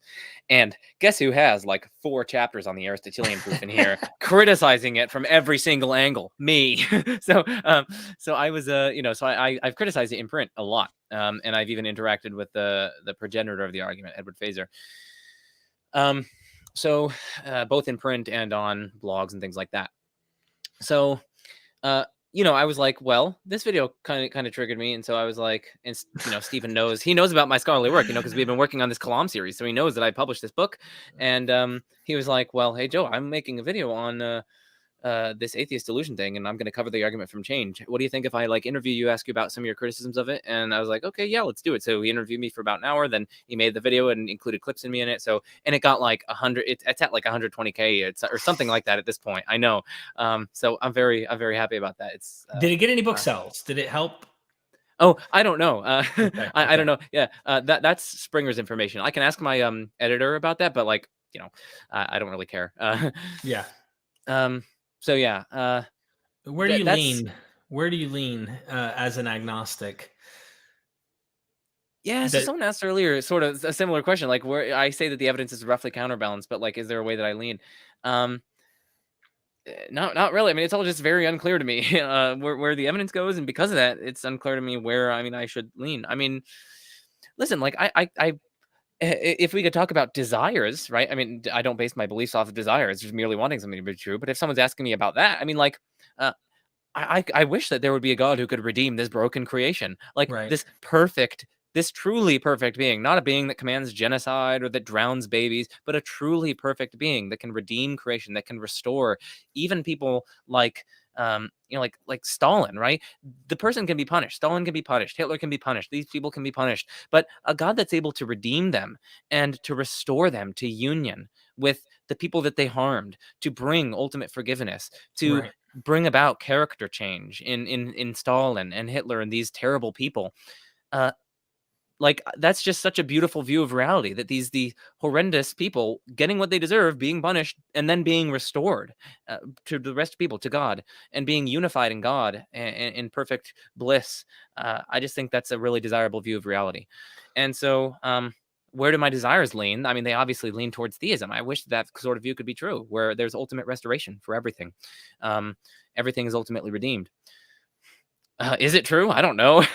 Yeah, see, this is a good question. And if I might jump in just to give my thoughts, I identify as an atheist because I think I think obviously I don't believe that there are any gods. I would even go further into why gods?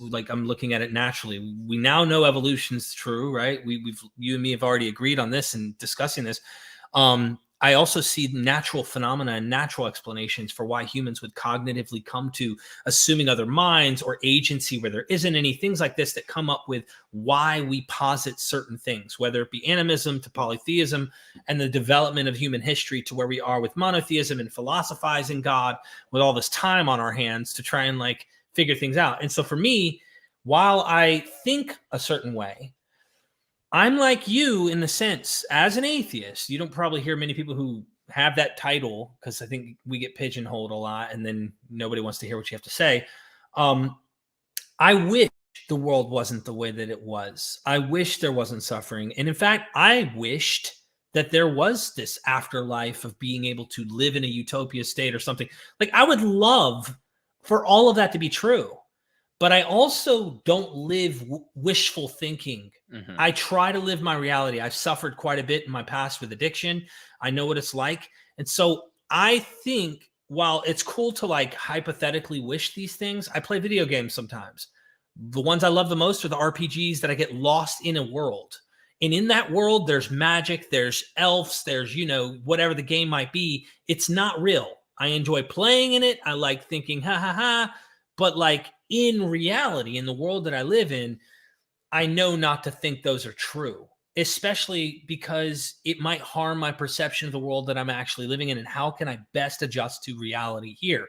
So for me, it's like, I'm with you, man. Like, I really do wish that that was the case. We could probably come up, if we sat down and made up a fiction in our mind about what we wished were true, we could probably come up with something better than just saying Stalin and Hitler. And like, we could come up with something that's unbelievable.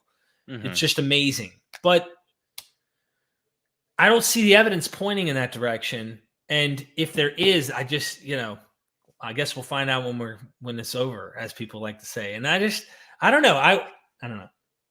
For me, I meant to ask you this too, because I'm not deep into the definitions within philosophy, but like, am I right in saying I am an atheist? Because there's this debate amongst like atheists and agnostics. I don't walk around thinking, well, maybe there's a God. Like, I don't even think that way, even though there could be. Does that make sense? Yeah, I mean, I think that.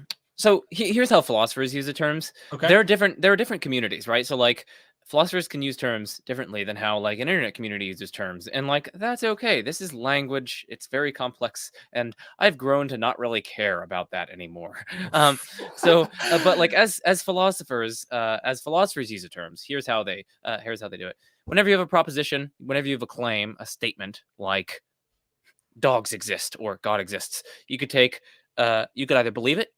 You could either disbelieve it, that is, you believe that it's false, or you could suspend judgment on it. You neither believe that it's true, nor you believe that it's false. So, and that last one is agnosticism with respect to God's existence. Believing that there is a God would be theism, and then believing that there is no God would be atheism. So an atheist is someone who believes that there is no God. A theist is someone who believes that there is a God. And then an agnostic is someone who neither believes nor disbelieves, but rather suspends judgment on the matter. That's how someone who believes there isn't a God, and yet still, with the caveat, humbly speaking, saying maybe there could be something. But that was good. So you're here anticipating what I was about to say, which is the distinction between belief and credence. So belief is like binary. It's on or off. You either believe something or you don't. So it's basically, you have like three different attitudes. You either believe something, you either disbelieve it, you believe it's falsity, or you neither believe nor disbelieve it. Those are like basically the three things. This is pretty binary. But credence that's basically just your level of confidence in something and your openness to revision and things like that. So that's kind of graded, right? You can be 0% confident in something, so that means you're absolutely confident that it's false. You are absolutely certain that it's false. So like very few things are like that 1 + 1 = 10. I'm absolutely sure that that's not true. And then there's like 50%, which is like you're totally one way or the other. So like, will my coin that I'm about to flip, will it land heads up? Presumably your confidence in that is going to be 50-50, basically, that it'll land heads or that it'll land tails. You could be like 80%. So you look at the weather, it says there's an 8% chance of rain. You might believe it's going to rain. Yeah, it'll rain. You believe it. You represent the world that way, but you're not absolutely confident in it. You're like, yeah, there's a chance it won't rain. I'm only 80% confident. You still believe it. So I think you'd fall in. I mean, I don't know. We don't have to assign precise numerical values, but like you're somewhere around not being 100% confident in your view, not being absolutely certain in your view. So you're open to revision. You say, hey, I might be wrong, but this is where I've landed. So you're taking a stand on the matter. That's the belief thing that it allows you to take a stand. But the credences allow you to shift around your confidence level, so you don't have to be absolutely 100% confident in it. You can still be less than that. So it's a really helpful distinction to keep in mind, the distinction between belief and credence. That's what when I interviewed Graham Oppie actually and asked him, and he's like, well, yeah, I don't believe there are any gods. Like, I actively don't believe gods exist or a God exists. But then he was like, if I was like, well, hold on, if I pin you down, like, he had a nuance there, but he was like, and that's where I fall.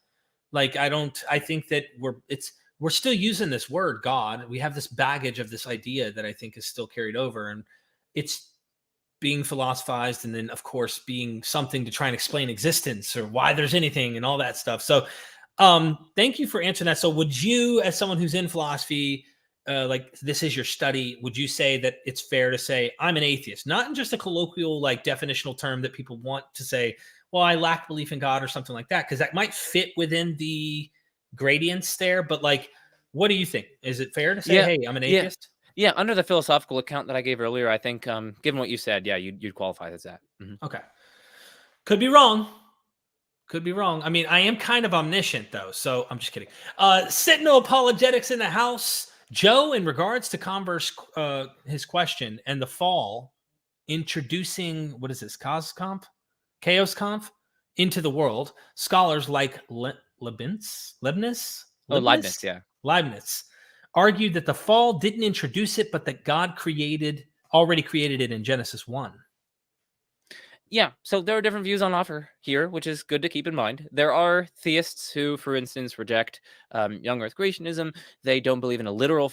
Right. There are people who don't believe in a literal fall event. They think that, God in some manner produced an imperfect creation, a broken creation from the get-go, and his ultimate plan is basically to kind of bring about perfection from the imperfection.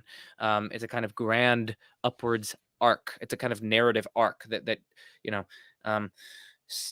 turns upwards near the end. It's going from imperfection to perfection. Right. So yes, I just want to recognize and agree with Sentinel Apologetics' point here that lots of theists and even lots of Christians do not accept like a very strict kind of literal fall event that brought about chaos and suffering into the world. And even if they accept a fall event, they might conceive it as just bringing about like a kind of human tendency to sin, even though there was already chaos in the world and evil in the world and suffering in the world. So like there are a bunch of different views here. So I just want to recognize that, right, and just to agree with Sentinel. Thank you for that super chat. I really appreciate that, Rob. Let me see what we got. Scrolling down. We're almost done here, Joe. And we're going to be checking this. And we're Santa Claus, seeing who's naughty or nice. Let's do one or two more questions. I'm getting tired. Okay, Dr. Gabriel Espinoza, thank you for the super chat, Gabriel. Just trying to get through these here. Maimonides talks about interaction with God based on human language and categories. There is more anthropology than theology in his words. Agree? You don't have to give a long answer so we can get through this. I'm going to say I don't know, because I haven't read a lot of Maimonides. I've read several portions of this book here, The Guide of the Perplexed, but in terms of his work overall, I don't know whether or not there's more anthropology than theology. But it's an interesting question. By the way, I really like the Aleph symbol in that person's whatever it's called, profile pic, emoji or whatever it is. Yeah, it's the Aleph. It's a Hebrew letter, but it's like it's what not philosophers, mathematicians use for the cardinal infinities. So awesome. My personal musings. Thank you for that super chat. Jay Schroeder says, Derek, Neil, and Joe, keep the bromance alive. Rob is back again, and thank you for the super chat. Rob, your perfect world is ironically biblical. He'll wipe away tears. There won't be death anymore. There won't be any grief or pain. The first things have disappeared. I am making all things new, Rob says. Well, let's hope that it really is all things, including all creatures, and renewing them and redeeming all creatures. Let's hope that. Yeah, I'd love that to be the case. I just, we're getting into the book of Revelation, and that's a whole nother historical thing where we could get into the expectation, timing in which these things were supposed to take place, when this literature was written, to whom it was written, who, what, when, where, why. Anyway, that's not for the show, but Rob, maybe we could talk about Revelation sometime, because I'm big on the whole eschatology and apocalyptic stuff. So Max Hendrick became a member. Joe, I think he wants real salvation here. I'm fairly confident. Wow. Nice. Welcome to True Salvation, Max. Now, in order for you to, really be part of us, you have to purchase Joe's book. And that'll just put the icing on the cake, Max. Seriously, appreciate you. Rob, again, this is the last one. And then we're checking numbers, baby. We're checking numbers. Does that gradual perfection not have its ultimate function in Jesus' incarnation with respect to hypostasis for glorification that it brings? Well, if you're a Christian, you think so. Right. I mean, yes. I mean, I'd say, yeah, if you're a Christian, then presumably Yes. I mean, of course, Jesus's incarnation doesn't like settle it all. I mean, there's still suffering and death and so on after it. So, I mean, there's still a sense in which ultimate restoration still needs to be brought about. Um, uh, but, that might have been a very integral event in it, and it might be the means by which eventually that ultimate restoration will be brought about. Yeah. I'd say, again, assuming Christianity. So yeah. Thank you, Joe. Appreciate that. Rob, thank you for showering us with love here. I said the last one was the last one, man. I believe Jesus' body is stardust, and he redeems the whole cosmos through that hypostatical act. Nice. Very interesting. Sounds like a movie, but actually it's quite interesting the way that the apotheosis was situated. In fact, Julius Caesar actually became apotheosized, and that they saw the comet that was passing over. It was Octavian, Caesar Augustus, who saw it and said, "Oh, that's Caesar, actually, Julius, who's going into heaven and becoming a god, of course." And so, but of course, the theology in the New Testament kind of has all creation. Hold on, were there 500 witnesses to that? No, actually there's probably way more than 500 who saw that comment. So they probably would have far more on their. But then again, the witness thing, that's a whole nother. Joe, I'd love to talk with you more about all of this, my friend, because that book, Richard C. Miller, goes into witness accounts in the Hellenistic Greco-Roman traditions of apotheosis. So it's not just the New Testament that claims witnesses. That's part of the topos, part of the trope. If you're going to make a claim like this, you need to have witnesses a part of the count. So it would have, like what I mean is even though it's not something that happened, let's say with Caesar Augustus, people came forward as witnesses because that was part of the tradition to say, I saw him become a god. I saw, such as, so even with Romulus, which isn't a real historical account, Julius Proculus actually claims to have seen him become Quirinius, become deified and become God, and promises that Rome would rule the world. And guess what happened? Rome actually ruled the world. So we might have the real God on our hands over here, or one of the many gods that might be there. I'm being silly. There's a lot there, though. No more. Can you give your comprehensive thoughts on the book of Revelation real quick? Oh, God, praise, you're killing me. Yeah, I think it's a Jewish guy who's desperate after a post-war 70 AD destruction, and simply put, the guy is eager to see God change the world. However, he opens and closes the book with these things must soon take place, not 2023, soon in the first century, and it doesn't happen. So while it's very hopeful, I'm being realistic in that he was wrong. And I'm along with the critical scholars on that. So now we're going to refresh some things here on camera. We have 200, not quite 200 witnesses, so it may not work as good as the New Testament here. But let's see what happens here, Joe. And maybe you can see on your side.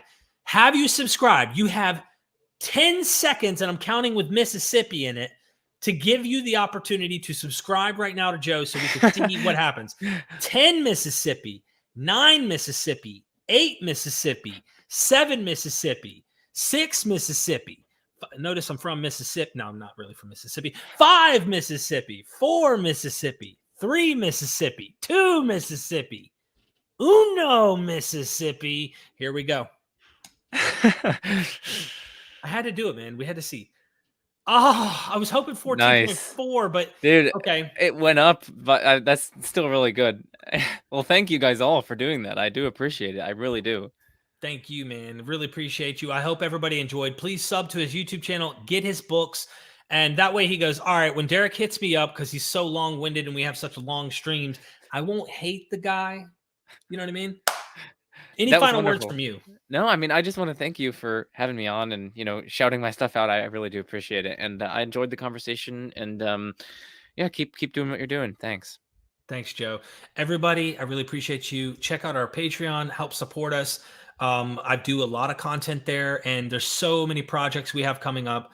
Become part of the team, and never forget, we are MythVision. Son, do you want to know what the truth is? After this, there's no turning back. You take the blue pill and you wake up in your bed and believe whatever you want to. You take the red pill and you stay in Wonderland, and I show you just how deep the rabbit hole goes. Remember, all I'm offering is the truth. nothing more.